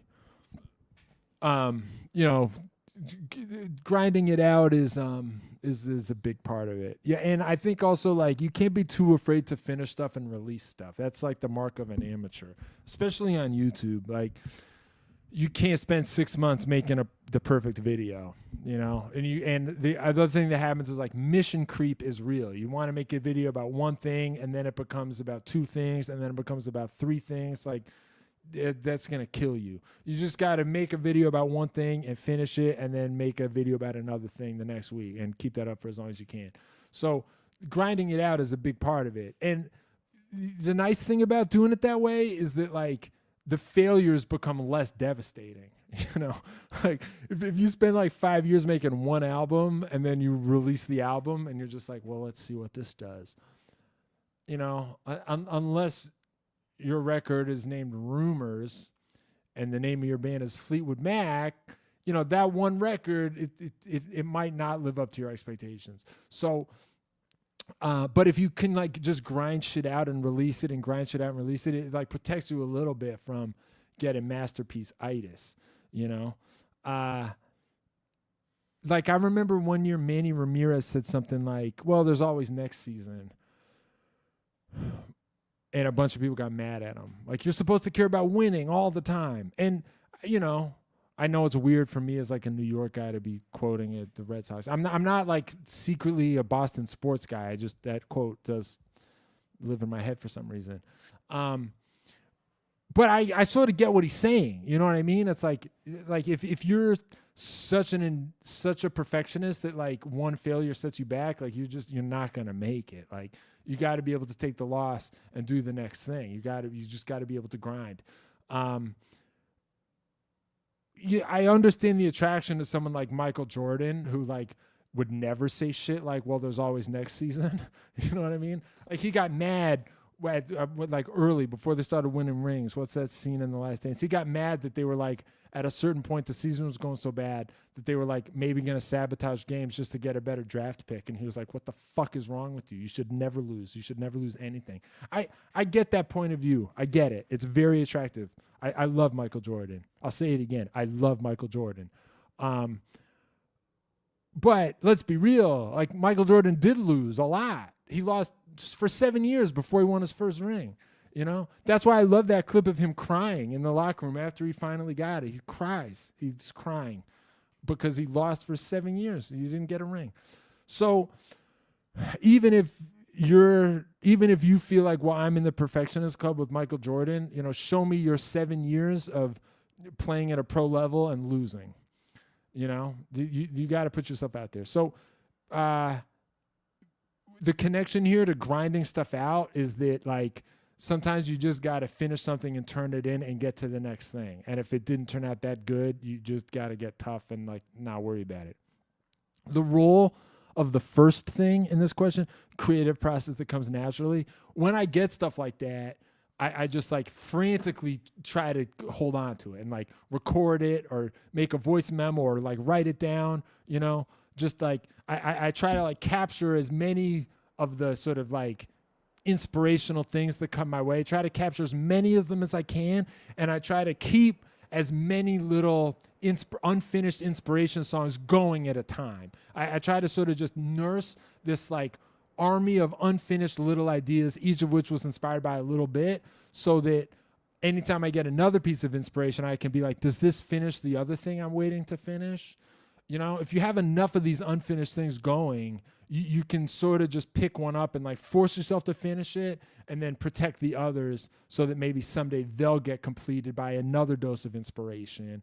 And that can then be one perfectly inspired little masterpiece. But in the meantime, you have enough going so that if you have to force yourself to just kind of finish it on autopilot and get it out and release it, you can do it without feeling like you're giving away the golden goose. You see what I'm saying? You wrote a piece a while back about your first Iron Maiden concert. Fun story, but it ends before the band starts. How was that show? It was cool. Yeah, it was good. I mean, I feel like Iron Maiden is a pretty consistent performer. You know what I mean?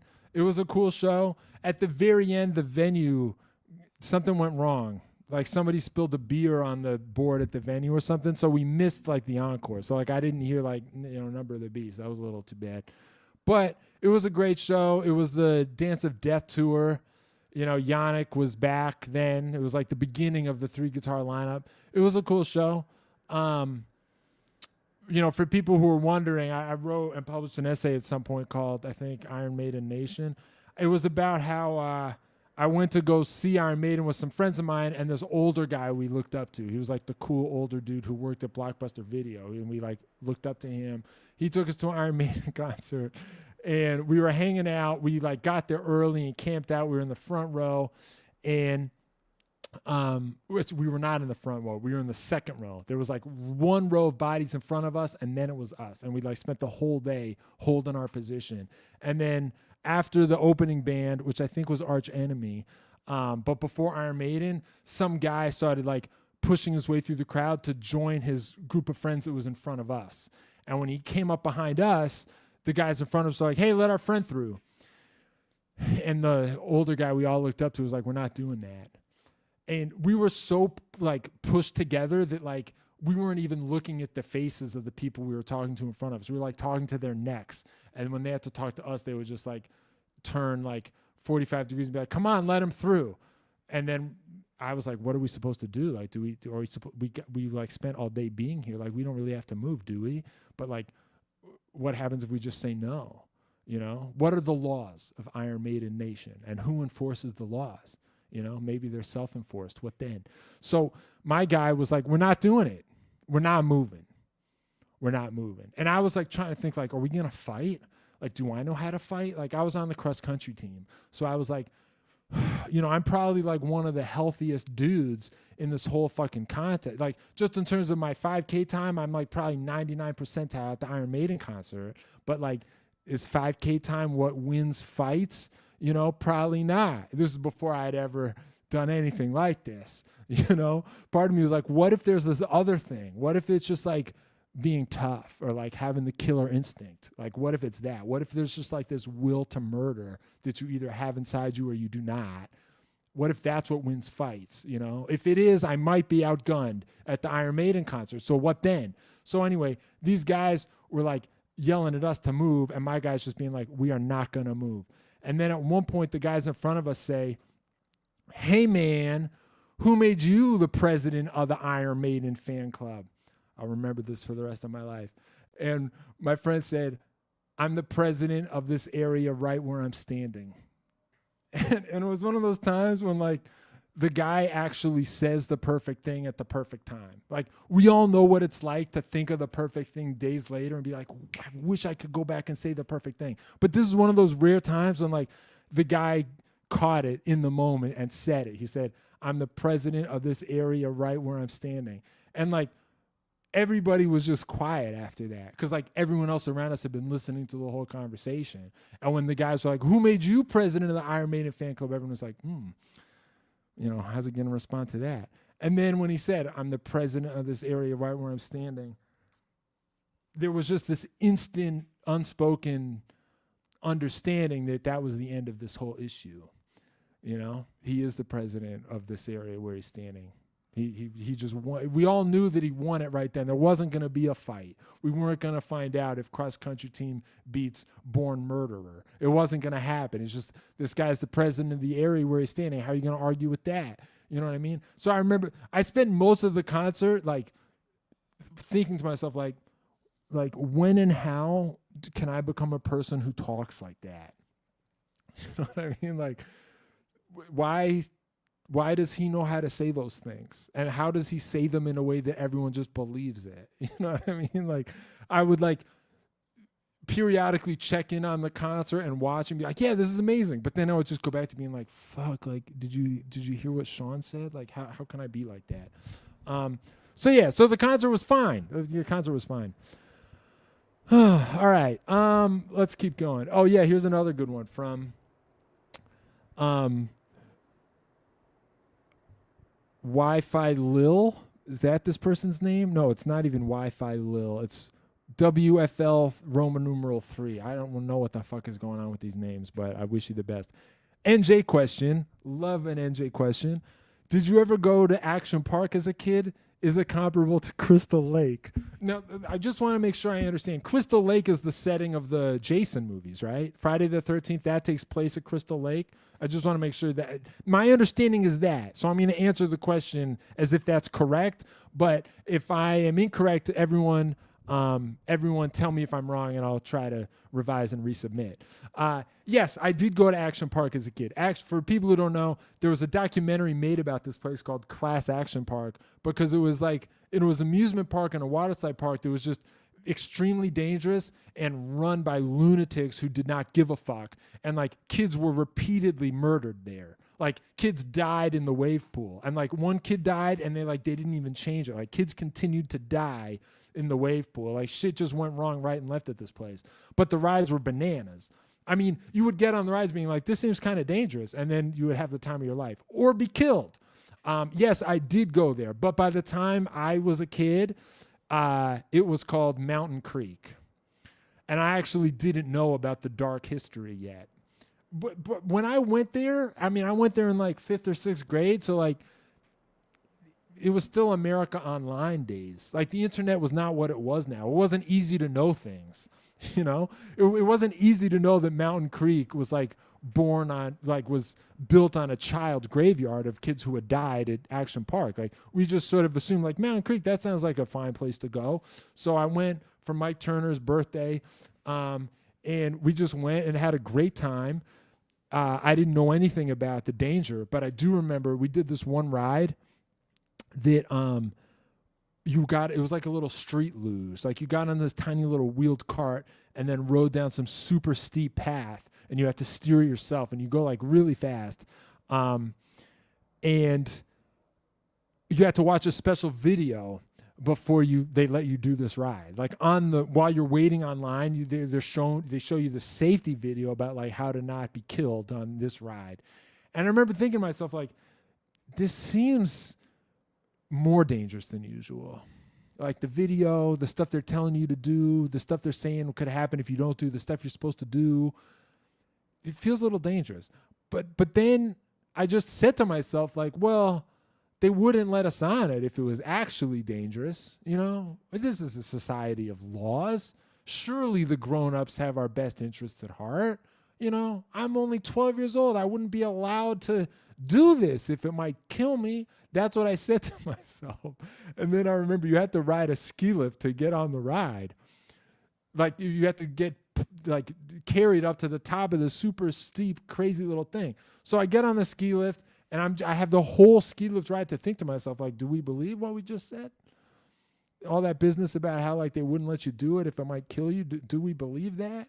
You know, I remember looking down from the ski lift to see if there was like skeletons of kids that had come before me. You know what I mean? Like I was like trying to scan for like fatalities.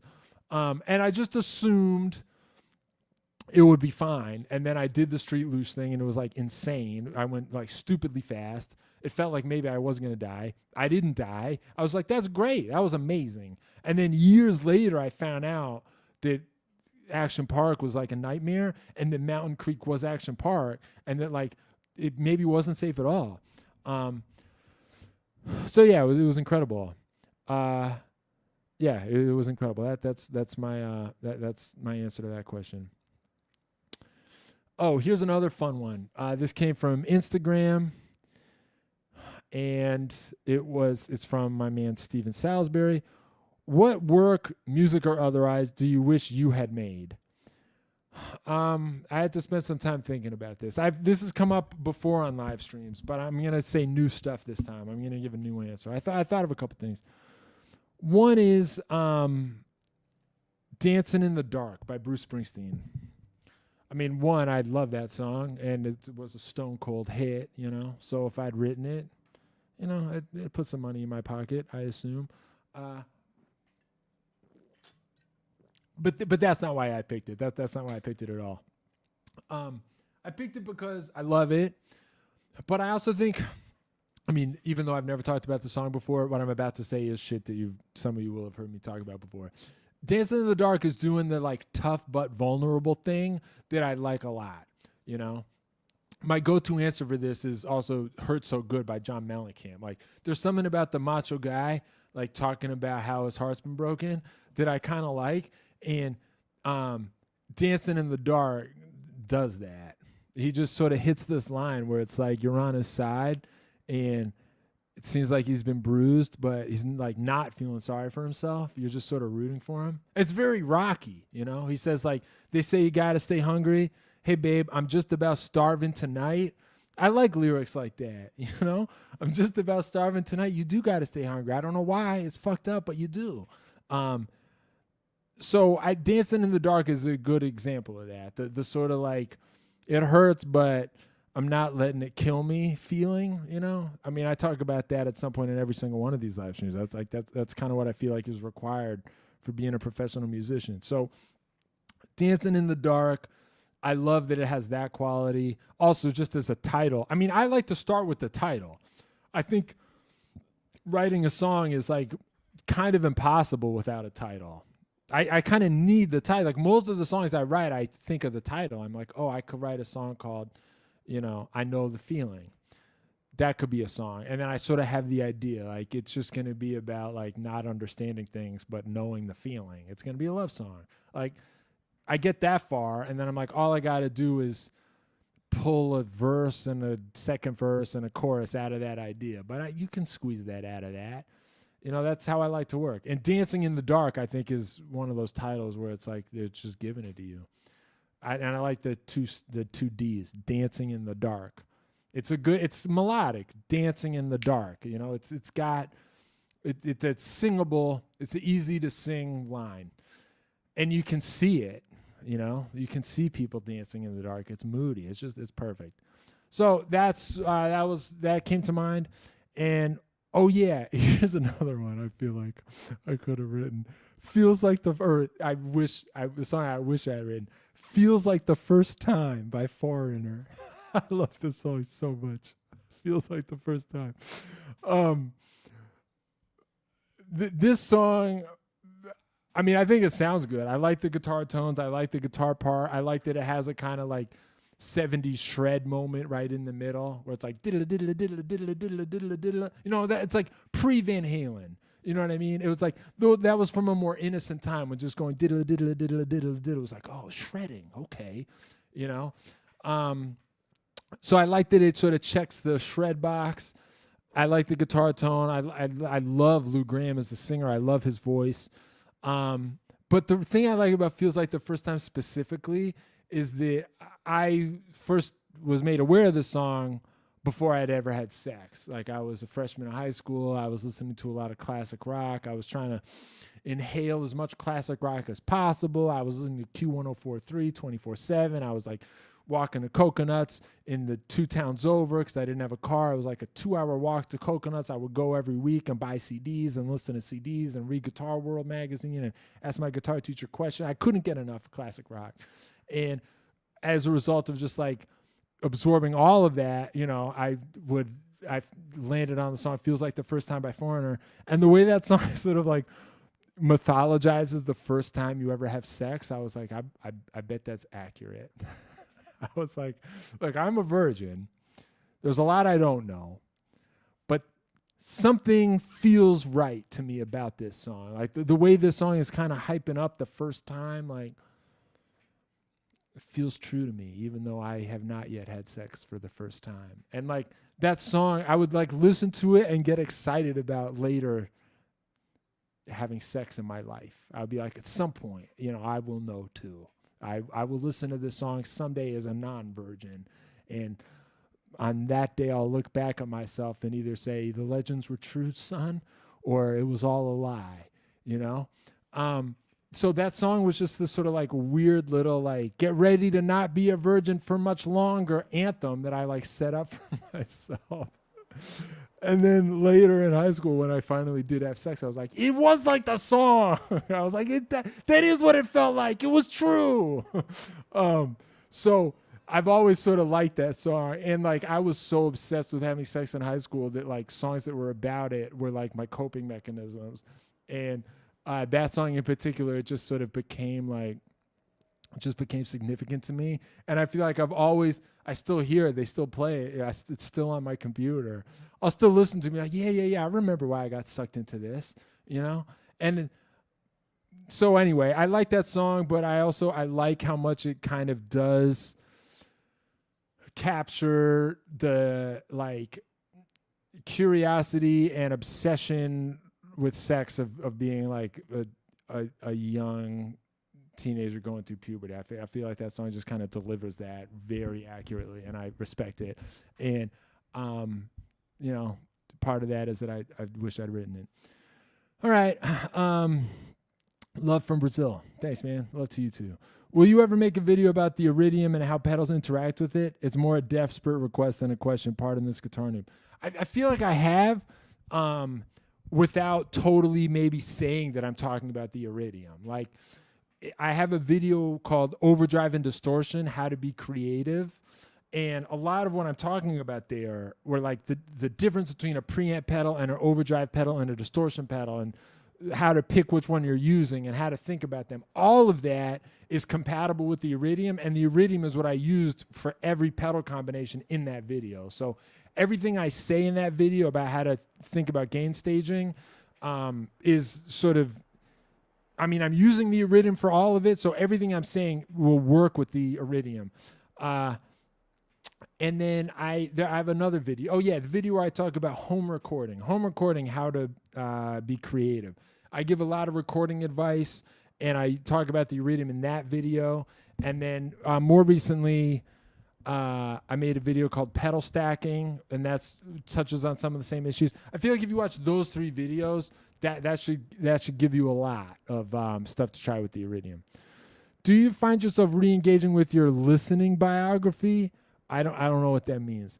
If so, any surprising findings, regrets, things that reaffirm themselves? I don't really understand this question. Do you mean like, have I re-engaged with the stuff I used to listen to? I mean, maybe if you heard the way I answered the question about feels like the first time, I think I am still in touch with all that. Earlier in the live stream, I answered a question about bands I used to like that I don't anymore, bands I used to hate that I like now. Okay, yeah, right. It is sort of the foreigner thing. Okay. Yes, I mean, I think I don't. What you asked if I re-engage with it? I feel like I've never sort of stopped thinking about it constantly.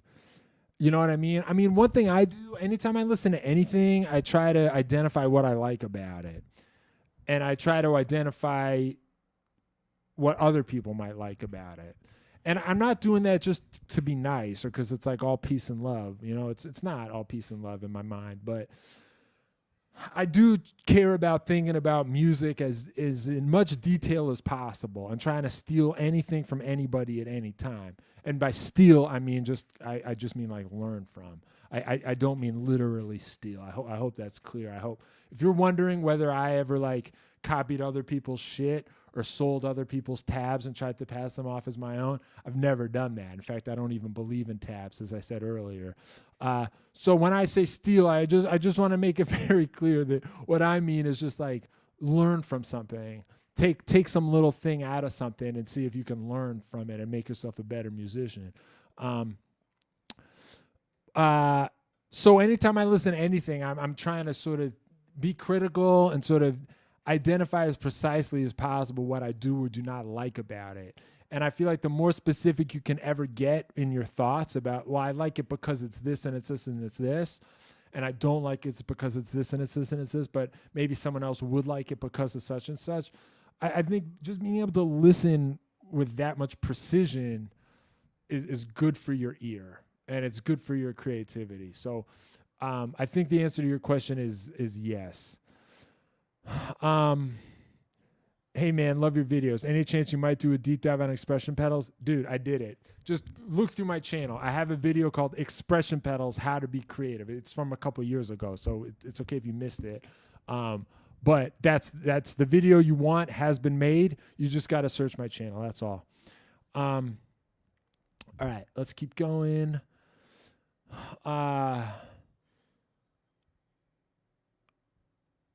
here's one from a guy named Faucet.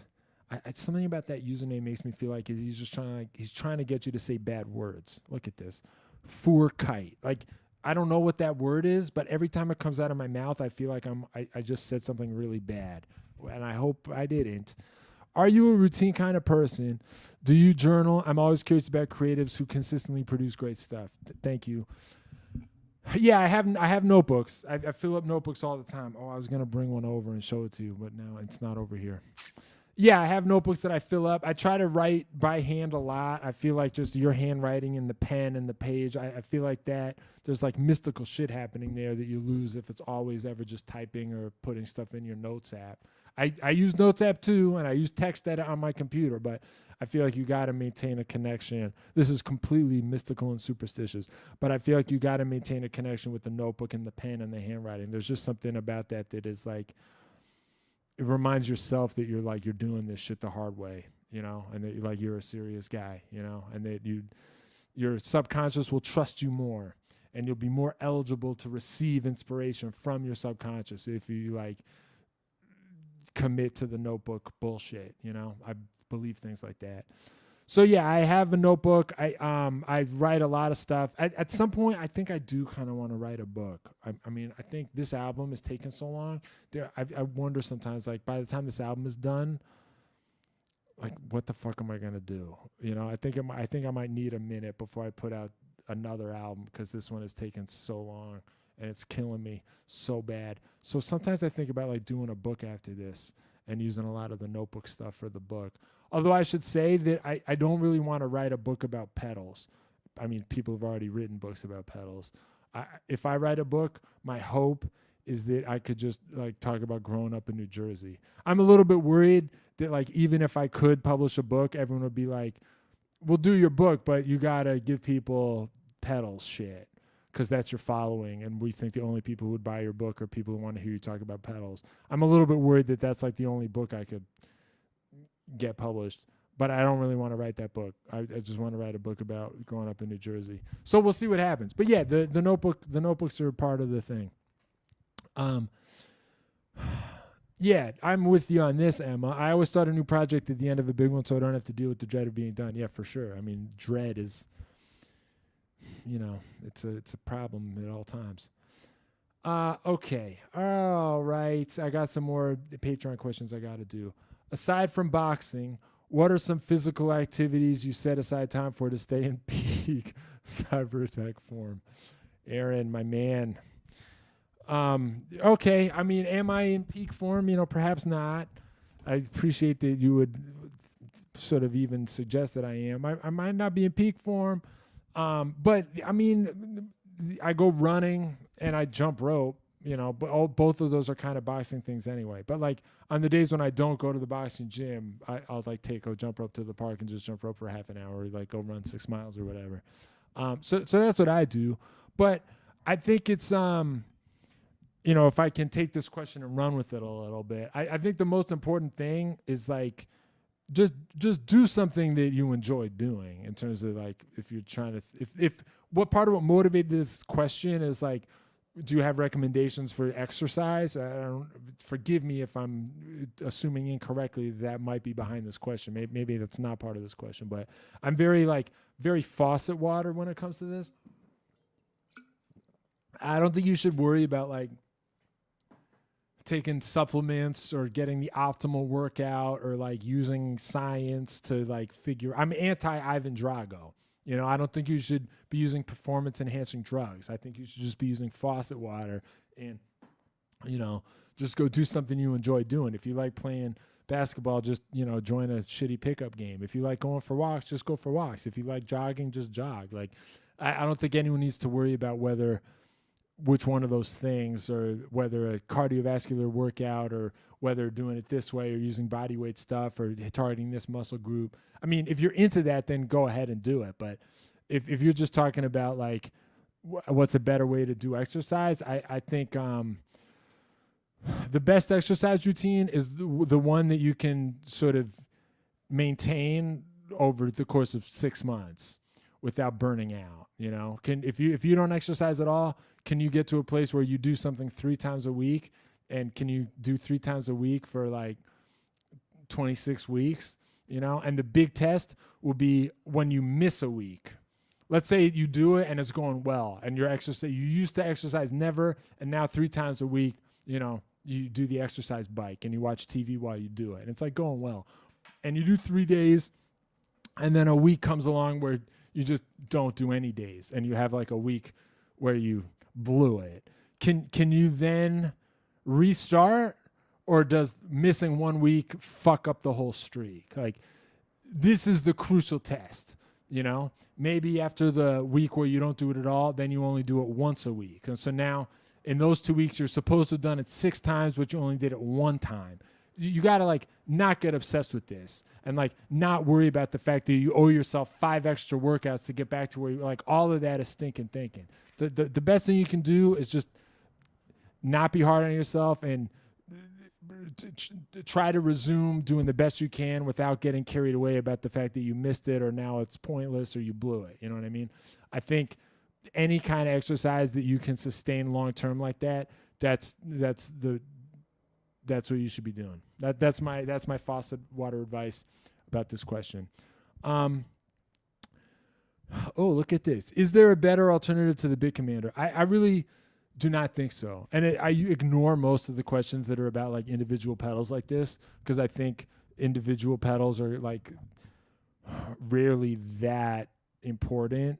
I think you can make anything sound good. That's really what I think. I have my own favorites. If you really want to know what I think about my favorites, just watch one of the tier list videos that I started making. But I fielded this one because I think the Big Commander is like a unique pedal. I think that one really is special. I don't think there's any better version of the Big Commander. If you think you might want the Big Commander, but you're trying to decide between that and something else, just get the Big Commander. That pedal's incredible. I think it's an all-timer.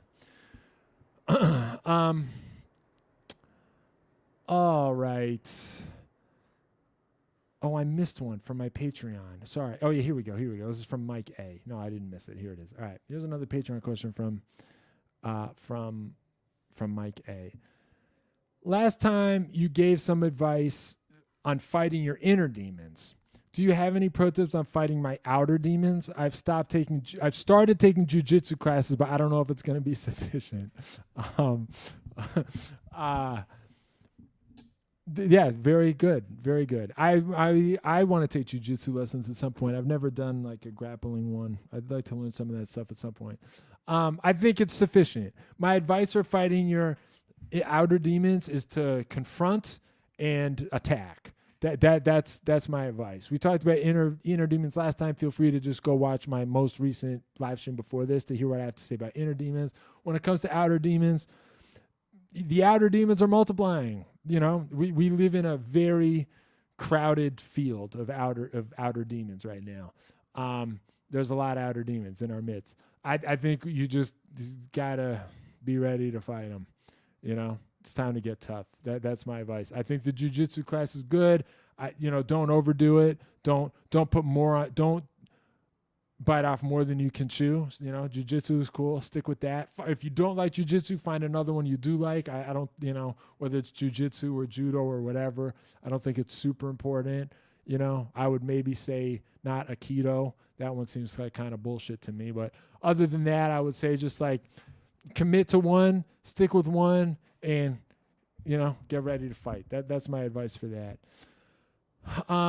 As for the tracking with the Big Commander, since I just said that the Big Commander is like one of the greatest pedals of all time, and you had trouble with the tracking, there is some advice, like, maybe you bought it used or something, but in the instruction manual, I think they say like rhythm pickup is going to help, not running effects before it might help, playing up on the neck, like around the 12th fret on lower strings, that might help. I've never had huge problems with tracking, but you a little bit have to play the pedal. That's just a fact of life. I think you should do this with every pedal. I think you got to play every pedal. Sometimes you are going to have to make adjustments. I don't think the adjustments you have to make for the Big Commander are unreasonable. I don't think it makes that pedal unusable or anything like that. You might have to make adjustments, but I sort of accept that as like a fact of life across the board. What does an ideal bass player do from the point of view of a guitar player? That's a cool question, but I do reject the premise. Like, the guitar player point of view here is not what you should be worried about. You know, if we're going to talk about the ideal bass player, it's got to be the point of view of the listener. You know what I mean? Like, guitar players are fucked up. Like, we got bad judgment. We're spoiled, you know, very entitled. What does the bass player do from the point of view of a guitar player is, like, not a recipe for success. I do think you got to sort of, there are many genres of music. I'm about to start saying shit like a guitar player would say. There are many genres of music where the bass is a supporting instrument. You know, I would say rock music is largely like that. You know, the job of the bass player is to kind of like be the point of connection between the rhythm and the harmony. But in a lot of rock music, the most effective way to do that is to like kind of hold it down and just be there, just to be sort of deep and be there and like make those roots sound good and walk a little bit, but judiciously, and like lock in with the drummer. You know, those sound like basic things. And if you do them well, some people might think that you're not showing off, you know, but those people are numbskulls, so don't worry about it. If you really need to show off, there's going to be a lot more room to do it in a band that's not playing with distortion. You know, distortion adds a lot of clutter to the frequency space. Distortion sort of makes everything crowded right away. So if you want to like slap and play bass harmonics and like do all kinds of shit that has upper frequency detail, no one's going to give a fuck if you're doing that in and around distortion, you know?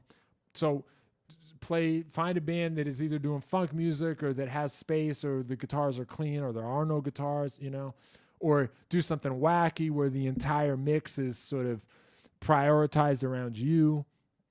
You know, I think on day one, you sort of have to decide, like, what kind of band am I in? Am I in a band where showing off is going to mean just playing with good feel and doing the AC/DC thing and just nailing it? Or, like, is it going to be about how sophisticated I can be walking from change to change to change? You know, those are two very different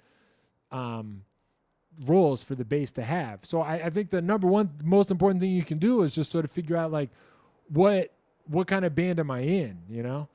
All right. How many subscribers did you have when you did your first AMA? What makes them your favorite part of being a YouTube channel?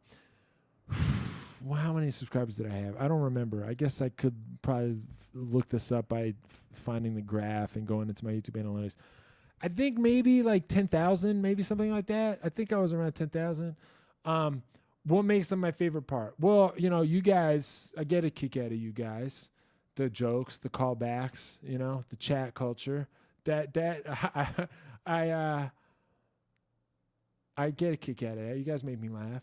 But also, you know, I am kind of a bullshitter. You know, like later tonight, I'm like going out to dinner with my friends and we're just going to like talk shit the whole time. It's going to be like this. You know what I mean? This is the kind of guy I am. I just sort of like talking about shit and being a geek and thinking about it. You know, when I make pedal videos, I try to get as far from pedals in my pedal videos as I possibly can. Like, I know the pedals are the thing for everybody, but I try to get as far away as quickly as possible and try to talk about other musical things you can do and other ways of thinking about this shit and like how to use noise and go on sonic adventures and do some sound design and like think about the role of sound and what you're working on and how to be creative and like that's what my pedal videos are about. And even that, sometimes I feel like isn't even as far as I really want to go. Like I want to talk about like New Jersey and boxing and bullshit like we do on these. So the reason I love these so much is that I feel like this is sort of I get to talk about the stuff that's really on my mind. You know what I mean? Like this is what's really on my mind most of the time. All right. I hope that was helpful. All right, how many more of these pre-submitted questions do I have? Oh, not so many. All right. Here was one from Adam Plastic Sand. I saved this one for the end. I've been listening to your album a lot. Thank you. I have an album called Hard Feelings. It's on all streaming platforms. Would you consider doing a track-by-track deep dive? Okay, I was really flattered by this. I stuck it to the end so that if like some of you guys don't give a fuck about my record, then, you know, at least you got the first part where we talked about all the other bullshit. All right, cool. All right, let's do this. My other plan was to do the boxing questions late, and I love that we're getting them. Last time I spent like 20 minutes on a boxing question, and one guy complained. Remember that? And I'll never forget the complaint. It was like, I thought I would be willing to listen to you talk about anything, but the boxing shit is kind of boring. And I was amazed by that. I was like, there is boring shit out there, but you think boxing is boring? It's like two guys trying to fight each other. Like, what else is there? You know what I mean? Like, someday when the power goes out, like, this is going to be it, you know? Like, that's boring. Like, I get that it's not to everybody's taste, or that it's like, maybe you don't want to think about that shit, or like, you know, violence is sort of upsetting. I understand all of that, but like, the notion that it's dull, you know, it was just a little surprising to me. What weight do I mean, listen, I've never competed. I've never done any amateur bullshit at all. You know what I mean? So I don't really box at a weight. I just show up to the sparring night and, you know, that's it. I don't even weigh myself that much. You know, I probably weigh 200 pounds. If I was going to compete, I guess I would try to lose a little bit of weight. I mean, I don't want to fight other heavyweights. I mean, heavyweights are unlimited. You know what I mean? It's like, I don't want to get hit by guys who weigh like 60 pounds more than me just because I'm in the north of 200 weight class. You know, that's fucked up. And I am tall, right? So if I could lose weight and be the taller guy in the weight class, that's what I would try to do. Could I get down to 185? I'd love to think so. You know, I guess I'd have to make some sacrifices. Maybe we could fight. That would be fun, Jeremy. All right, let me go back to the request for track by track. All right, let me try to do it. Track 1 on my record is called Sure Thing. I have a video early in my channel that you kind of have to go to my channel and look at the old videos. But I have a video where I talk about, it's just, it was filmed during the making of the record. You can see the recording of that song, Sure Thing. One of my favorite things about this song is that I take a solo with a random tone generator. Now, I've talked about this on my channel too. In fact, I have a video that underperformed called Randomness, How to Be Creative. I was sad when that one underperformed because I think that's like one of the most Cyberattack videos I've ever made. And in it, I talk about the random tone generator. It's just a 2-knob pedal from Electro Harmonics. It doesn't even have an input. It only has an output. That's how stupid it is. It just makes random beeping noises, but there are ways to play it. You can actually perform on it. And I think learning how to phrase on a random tone generator is an important developmental milestone for you as a musician. You know, it's like when you're a little baby, it's a big deal if you can roll over or not. It's like a developmental milestone. They don't tell you this, but many years later, there's another equally important developmental milestone, which is, can you take a random tone generator and make it sound good? It's not easy, but it is doable. I take a random tone generator solo on Sure Thing. You can hear me make various attempts and argue with my producer about it in this video from the making of that song that's earlier on my channel. It's called Sure Thing Behind the Scenes. But it's weird that that's what I started talking about, because that song is not just a song with a random tone generator. That's like a little song with like music and lyrics. You know, that's like a song that has a random tone generator at the end. I like that song. I put it first because it's like glitchy and hyper and up tempo, and it has that kind of like frantic digital in your face quality that is, I think, a Cyberattack hallmark. That's why I put it first on the record. I also like the vocal performance on that one. I think my voice sounded good. I think I did a good job singing that. There's a bridge. There's a bridge in that song where the drummer starts doing this like really fast buzz stroke roll on the snare drum, and I love the way that sounds. The drummer on the record is my guy named Rodney Flood. Love Rodney, great drummer.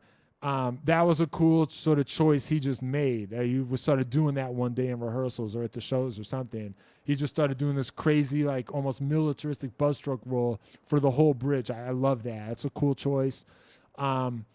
Sure Thing, that's like what I consider a little song. It's like the song is just sort of about, it's like a flirty song about being insecure. It's like, I'm not swinging for the fences there. It's not like when U2 writes a song about the death of Martin Luther King. That's cool too. I like that song. I like Pride, but that's not a little song. Sure Thing is a little one. I like little ones. It's over fast, verse, chorus, random tone generator, good vocals. What more do you want? Track 2 is called Scared Out of My Mind. This is the first song I ever wrote about boxing. And it's got one of my favorite guitar solos that I ever wrote. I think the guitar solo in this song is some of the best work I've ever done. This one was written about, I wrote the song after I'd boxed, but was not currently boxing. And it was like me remembering what it was like when I first started really training, like in my early 20s in New Jersey. It was like before I even moved out of my parents' house. In those days, I trained at a gym on Route 17 in Paramus.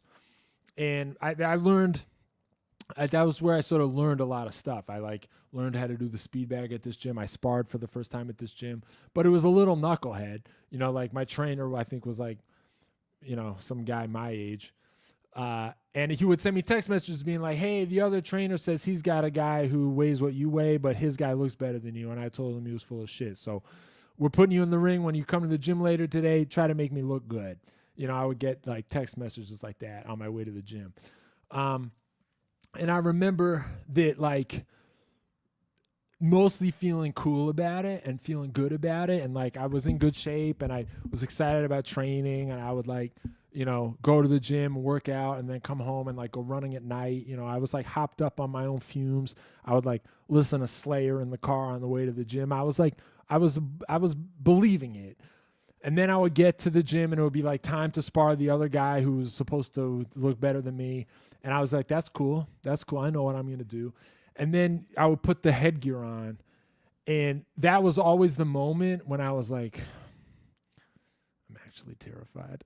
Like I could like squash that down all day and like walk into the gym and wrap my hands and warm up and jump rope and like still be in denial about the fact that I was terrified. And it was always the moment the headgear went on that I was like, suddenly could no longer contain it. And I didn't even have my own headgear at that point. So I was always like borrowing the gym one that was kind of funky, and I'd have to like wipe it down with the sanitizer wipes and wonder if any part of that is doing anything. It never quite fit. You can like never quite see as well as you want to, and the sort of like 5 minutes between the helmet going on and the first bell, that was when I would feel like the full range of terror that I had been like kind of trying to, push aside all day. So Scared Out of My Mind was about that. That's why the first lyric of that song is like, I still remember the headgear. But I wrote that song in between, like I wasn't training at that time. I like just took some years off, So that's what that song is about. It's like specifically about like the headgear goes on moment. Love the guitar solo in it. It's a little hard for me to hear the vocals on that. Some of the vocals are, I don't know. The hardest thing for me when I listen to the first record is a song to song, whether I feel like the vocals are perfect or not. And sorry, when I say perfect, I don't mean like Whitney Houston. Like that's perfect. I've never come anywhere close to that, What I mean is like, can I listen to it now and be like, oh yeah. Green light or not, and Scared Out of My Mind, like the vocals get to me a little bit. Third song is I Know the Feeling. That's like probably the best song on the record. It's the littlest song on the record. It's short. It's like, sort of I think just a tight little love song that is like not trying to be too ambitious. It's there. You hear it. You get it. It's catchy. I use a GarageBand piano on it and a lot of GarageBand synthesizers on it. The crazy arpeggios, like the crazy arpeggios that go out of control. Those are all GarageBand sounds that I glitched out. So I feel like that's also a good representative early example of the Cyberattack approach. you know, to just like use GarageBand to fuck it up. GarageBand is the faucet water of DAWs, you know what I mean? So, and I think the vocals are cool.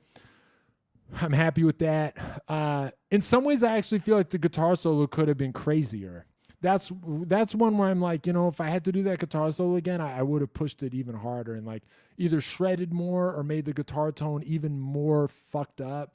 Like the guitar solo in that song, it's cyber, but it's like Mickey Mouse cyber, you know? If I were watching myself do it now, I would say like, what if I told you that guitar solo is not good enough? That would have freaked me out. I would have been like, what? Nobody talks to me like that. But then I feel like, you know, I might have sort of pushed a little bit harder at the end. But it's a very good sign if I'm saying one of my own songs, I'm happy with every single part about it, vocals included, but the guitar solo is not crazy enough. Like, that, it's rare that that's how the cookie crumbles, so I'll take it. Track number 4 is the cover of a Tom Petty song called Listen to Her Heart. Yeah, I think this is some of my best vocal work. I think my vocals sound the best on that song. It's a little heartbreaking to me that it's the cover. You know, like, how come I can't learn how to sing my own shit that good? You know, these are the kind of hits you got to take in the music biz. Me and the producer had a fight about how fucked up the ending of this song should be. I had this whole like minute-long noise fest at the end of the song where it just gets noisier and noisier and noisier, and it just becomes increasingly hostile to the listener. And I was like, that's cool. It's good to do that. And he was like, it's not. Like, we put a lot of cool, crazy shit on this record. We do not need to spend another 60 seconds doing nothing but torment the listener. And I was like, yeah, but so many of these songs are tight and little and like, you know, little jelly beans that have been compressed down into jelly bean form. Like, I want there to be one song where we're just like killing people. And he was like, it's cool that the record is all those little jelly beans. Killing people, this is not the way to do it. And we had a whole fight about it. He won. So he wanted to end it, cut it short. So it gets cut short. But if you're curious to hear what the original, longer, hostile version was, that is the version I used for the music video. There's a music video for Listen to Her Heart on my YouTube channel that goes longer than the album version. If you watch the music video, you get the original Cyberattack mix. I mean, I didn't mix it, but you get the original Cyberattack arrangement where it has like an extra minute of hostility at the end. After Listen to Her Heart is a song called Fantasy Killer. This is the one that I think I wish I could redo the most. This is the last song I wrote for the record. It sort of came together at the last second. I recorded a lot of it at home. And then the producer sort of like had an influence on it, but it was more in post. This is one where like there are things I wish I could redo about it. I have a video about the OP1 Teenage Engineering OP1 synthesizer. I made a part 1 and a part 2. And in part 2, I recover Fantasy Killer for like 60 seconds. And the vibe of that little 60-second rendition of the song is kind of how I wish I could redo the whole song. You know, this is what sucks, is you put a song out and then like a year later you figure out, oh, this is how I want that to go. You know, but you can't get hung up on this shit. You just got to keep producing stuff. So Fantasy Killer for me is like maybe the hardest one to listen to now because I now have convinced myself that there's this other way that song should go. But I think the version on the record sounds cool, you know. I mean, I thought it was good enough to release when I made it. After that is what comes after that? Is it I Just Want to Talk or Invincible? I think it's I Just Want to Talk. That's the next one, right? I Just Want to Talk has a keyboard solo in it from my friend and my freshman roommate in college, Jeff. I always get a kick out of listening to his keyboard solo. I just get a kick out of it. It's more spontaneous than my solos. My solos are not improvised, but his were. And that has its own kind of ingredient. His solo sounds like a take, you know, whereas I think my solos sound more like just like that's what the solo is. And I like that. I like hearing, I mean, I like him as a player, but I like hearing him just sort of like make choices in the moment. I think that is like a valuable counterweight to some of the other vibes on the record. This was a song I wrote after my previous band had broken up, but before I'd really figured out what Cyberattack was. There was a couple of years there before Cyberattack, but after Sweet Fix was my old band. There was a couple of years there where, like, I mean, maybe it was just 1 year, but my last band had broken up. I was very depressed. I didn't know what my next thing was going to be. I didn't have a band. I felt like a lonely piece of shit. You know, I would like go to the rehearsal studio and rip the flyers. There'd be flyers for like guitar player wanted, and I would like rip off the little phone number things and like call people and try to join bands. You know, it was just none of that turned into anything. That rehearsal studio, anytime I go back there now for a rehearsal and I smell it, I get this like wave of sadness because of this year of my life when I just like could not get arrested. And I just felt like this sad, lonely piece of shit who like didn't have a band.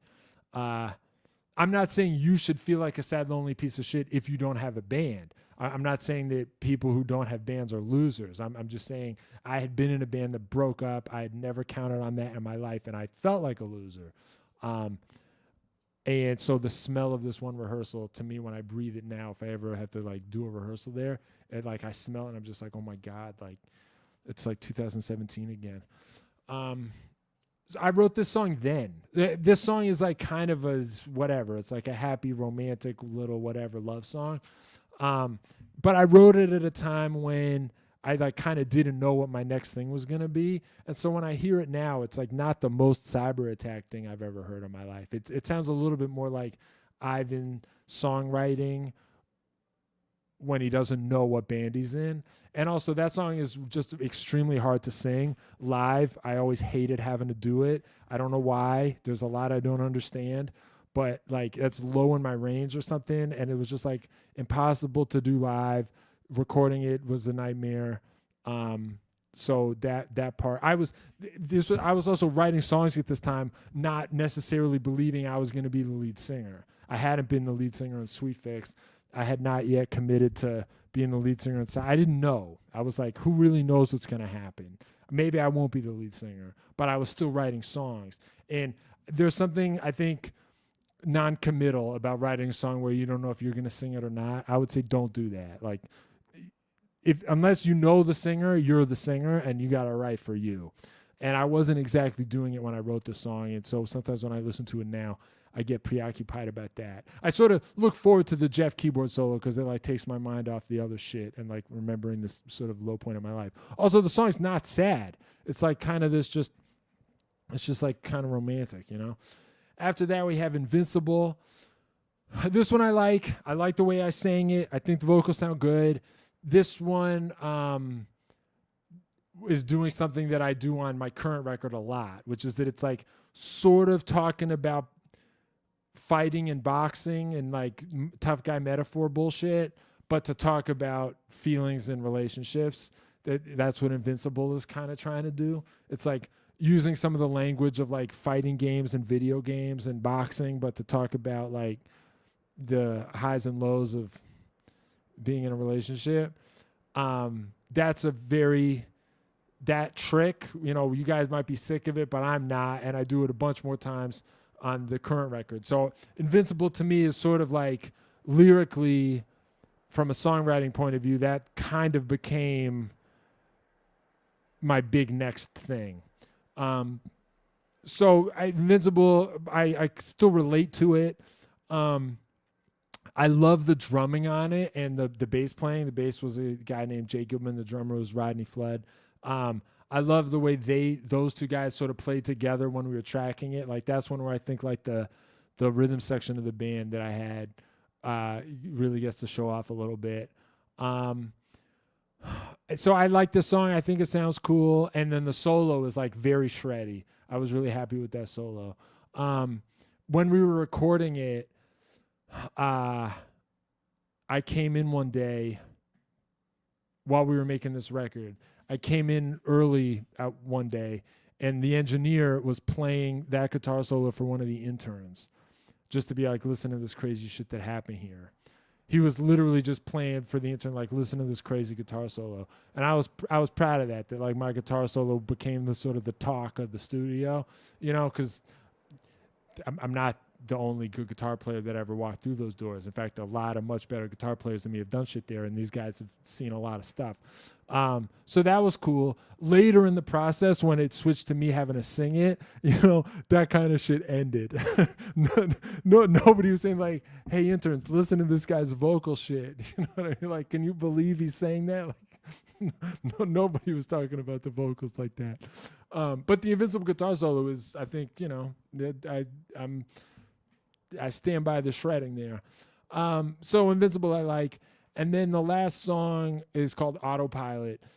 This is the one where I really remember what I was saying before that in 2017 I kind of felt like a loser. Autopilot is the song where I really talk about that feeling. Like I wrote I Just Want to Talk when I felt like that, but I was trying to write love songs that were nice because I just sort of thought like you're supposed to write songs that people will like or something like that. And Autopilot is the one where I just was like, well, that's not how I feel. This is how I feel. So that's like a very sad, gloomy song. If I could do it now, at the end, there's like a lot of vocals and a lot of harmonies, and I'm like overdubbing myself and doing a lot of elaborate background voices. I wouldn't do as much now. A lot of what was happening instrumentally at that song is like very interesting, and there's a lot of cool synth and guitar bullshit that's glitchy and Cyberattack. This is before the pedal videos had like done anything. I hadn't made pedal videos yet. This was when I thought Cyberattack was just a band. I didn't know that the YouTube pedal shit was going to be such a big part of my future. And as a result, I just felt like when you write a song, you have to have lots of vocals and harmonies, and songs have singers, and I've decided to take that on, so I have to sing a lot. And I was taking a lot of voice lessons, and I had like a whole notebook where I was writing down my exercises and what I was needing to work on, and writing down shit my singing teacher was telling me. I had really invested in becoming a singer, and as a result, I felt like I had to prove what a singer I was. And so at the end of the record, I was like, I'm going to orchestrate a lot and harmonize a lot. And I was doing that because I felt like I had to prove I can sing. I can do it. Fuck you. When I listen to it now, I'm like, that's cool that I needed to prove it. But I'm so much more comfortable and confident now with like what I can do with sound. And I know that a big part of my following is just like, bro, if you made an instrumental record, that would probably be better and cooler. I know a lot of you are having that thought. But, if I was making Autopilot now, I would let the end just be instrumental and just be like, I wouldn't be insecure about it. Oh, Autopilot's your favorite? Thanks, man. And Emma, you like Fantasy Killer? I'm so relieved you guys like some of the songs I'm insecure or divided about. And I hope anyone watching this sees that like this is why you gotta just release stuff and fearlessly get to work on the next thing and release the next thing, and like not be a perfectionist and not withhold your material and not be afraid to release, because the stuff I released that I then sort of felt like, man, that could have been better, and I kind of wish I had done it differently. Some of that material is some of these people's favorite songs on the record. So it just goes to show like the worst thing you can ever do is withhold material and get caught up in masterpiece-itis. So look at this. That's why Autopilot is my favorite loser. Well, Dan, we're in the same club, my man. Or Marcy boy. You're a boy? You're my man? Okay. I'm never totally sure what the pronoun situation is in the chat culture, but point is, Marcy boy, me and you, we're in the same club. You know what I mean? So I'm glad you like that song. I'm glad you feel like a loser. I'll feel like a loser with you any day of the week. Oh, thanks. Yeah, my title page has 2 albums on it, and one of them isn't yours. Yeah, this happens all the time. There's that other Cyberattack. I've done this multiple times where you like write to DistroKid and you tell them to like, that's not me. I do this over and over and over again. Their stuff always creeps back in.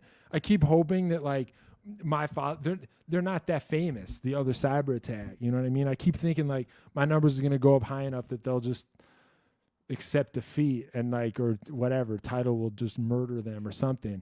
But I guess we're not there yet. Thanks for the tip. I'll write to DistroKid and get them taken off my thing.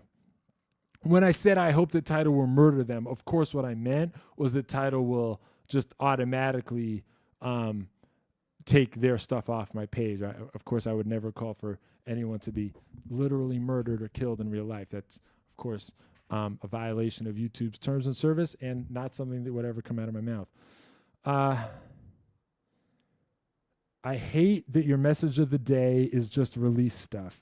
I'm sitting on 3 videos till I can shoot better scenes for the main video because I want to use that video game asset website you showed. But yeah, I also struggle with stuff like this. The video game website asset, spritersresource.com, that thing is amazing. I know what it's like where you're like, well, if I just wait a week, I could have the perfect thing. It's not going to be easy either way. If you wait a week, it's going to be that much easier for you to give yourself permission to wait another 2 weeks. And if you wait 2 weeks, it's going to be that much easier for you to give yourself permission to keep waiting. And you'll just spin out further and further into masterpiece-itis. That's not good, But if you release it this week and the perfect thing would have the Spriters resource assets in it, and now you got to live with the fact that this imperfect thing is. Look, it's hard. Like I can't not make it hard. You know what I mean?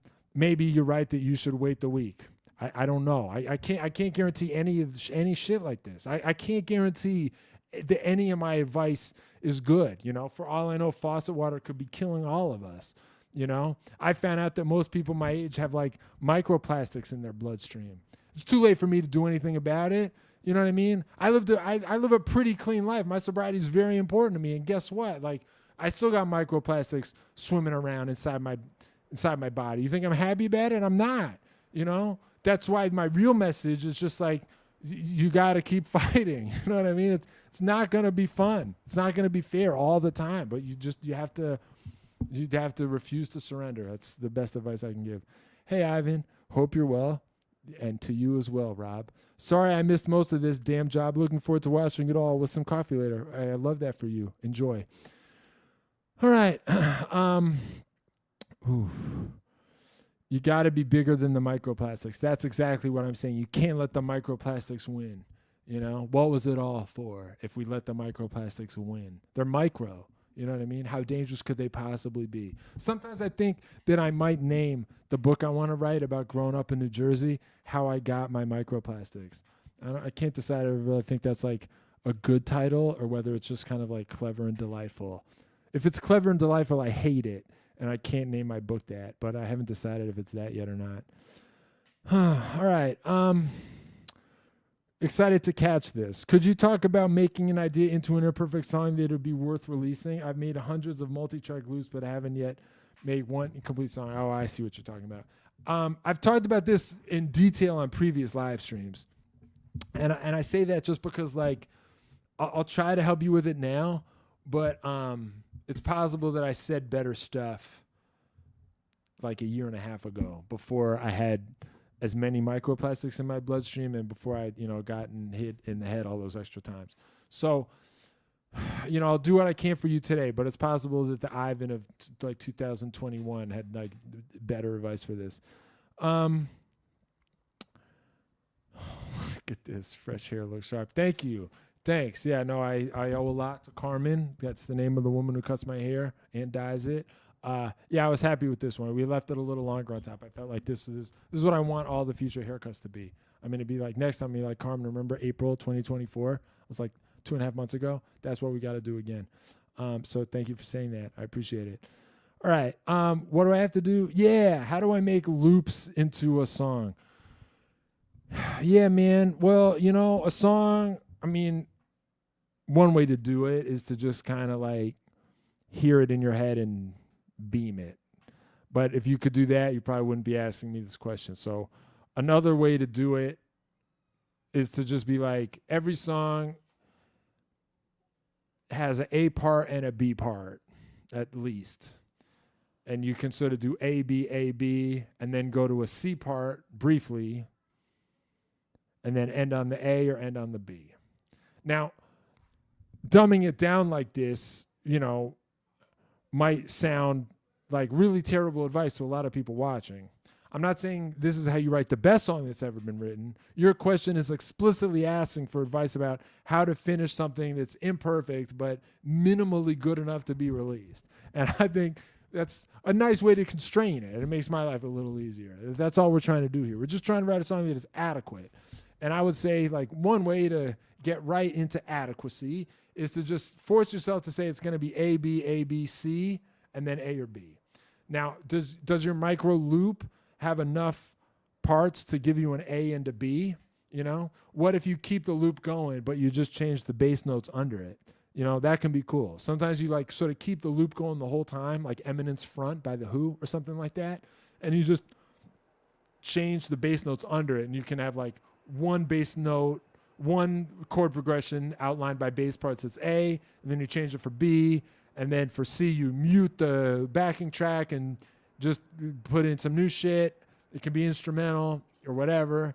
And then you go back to A or B. I would say like start with the formula like that and then try to just fill in the blanks. And when you're trying to think of like A, B, you know, what's the difference there? Don't get sucked into too much, like trying to arrange it and be like, well, the difference is that I have this one little tiny hi-hat part that comes and goes. That's like an arrangement touch. I want you to think much more fundamentally in terms of like chord changes being different or like having a big melody be different, you know, whether it's harmonized or not, whether it's like double tracked or not. Those are not songwriting considerations. Those are like arrangement considerations that don't get us where we need to go right now. Those should come later. Just see if you can think as basically as possible about like my loop is the A part, and then for the B part, I'm just gonna like keep the same loop but change the chords under it, or mute the loop and come up with something new.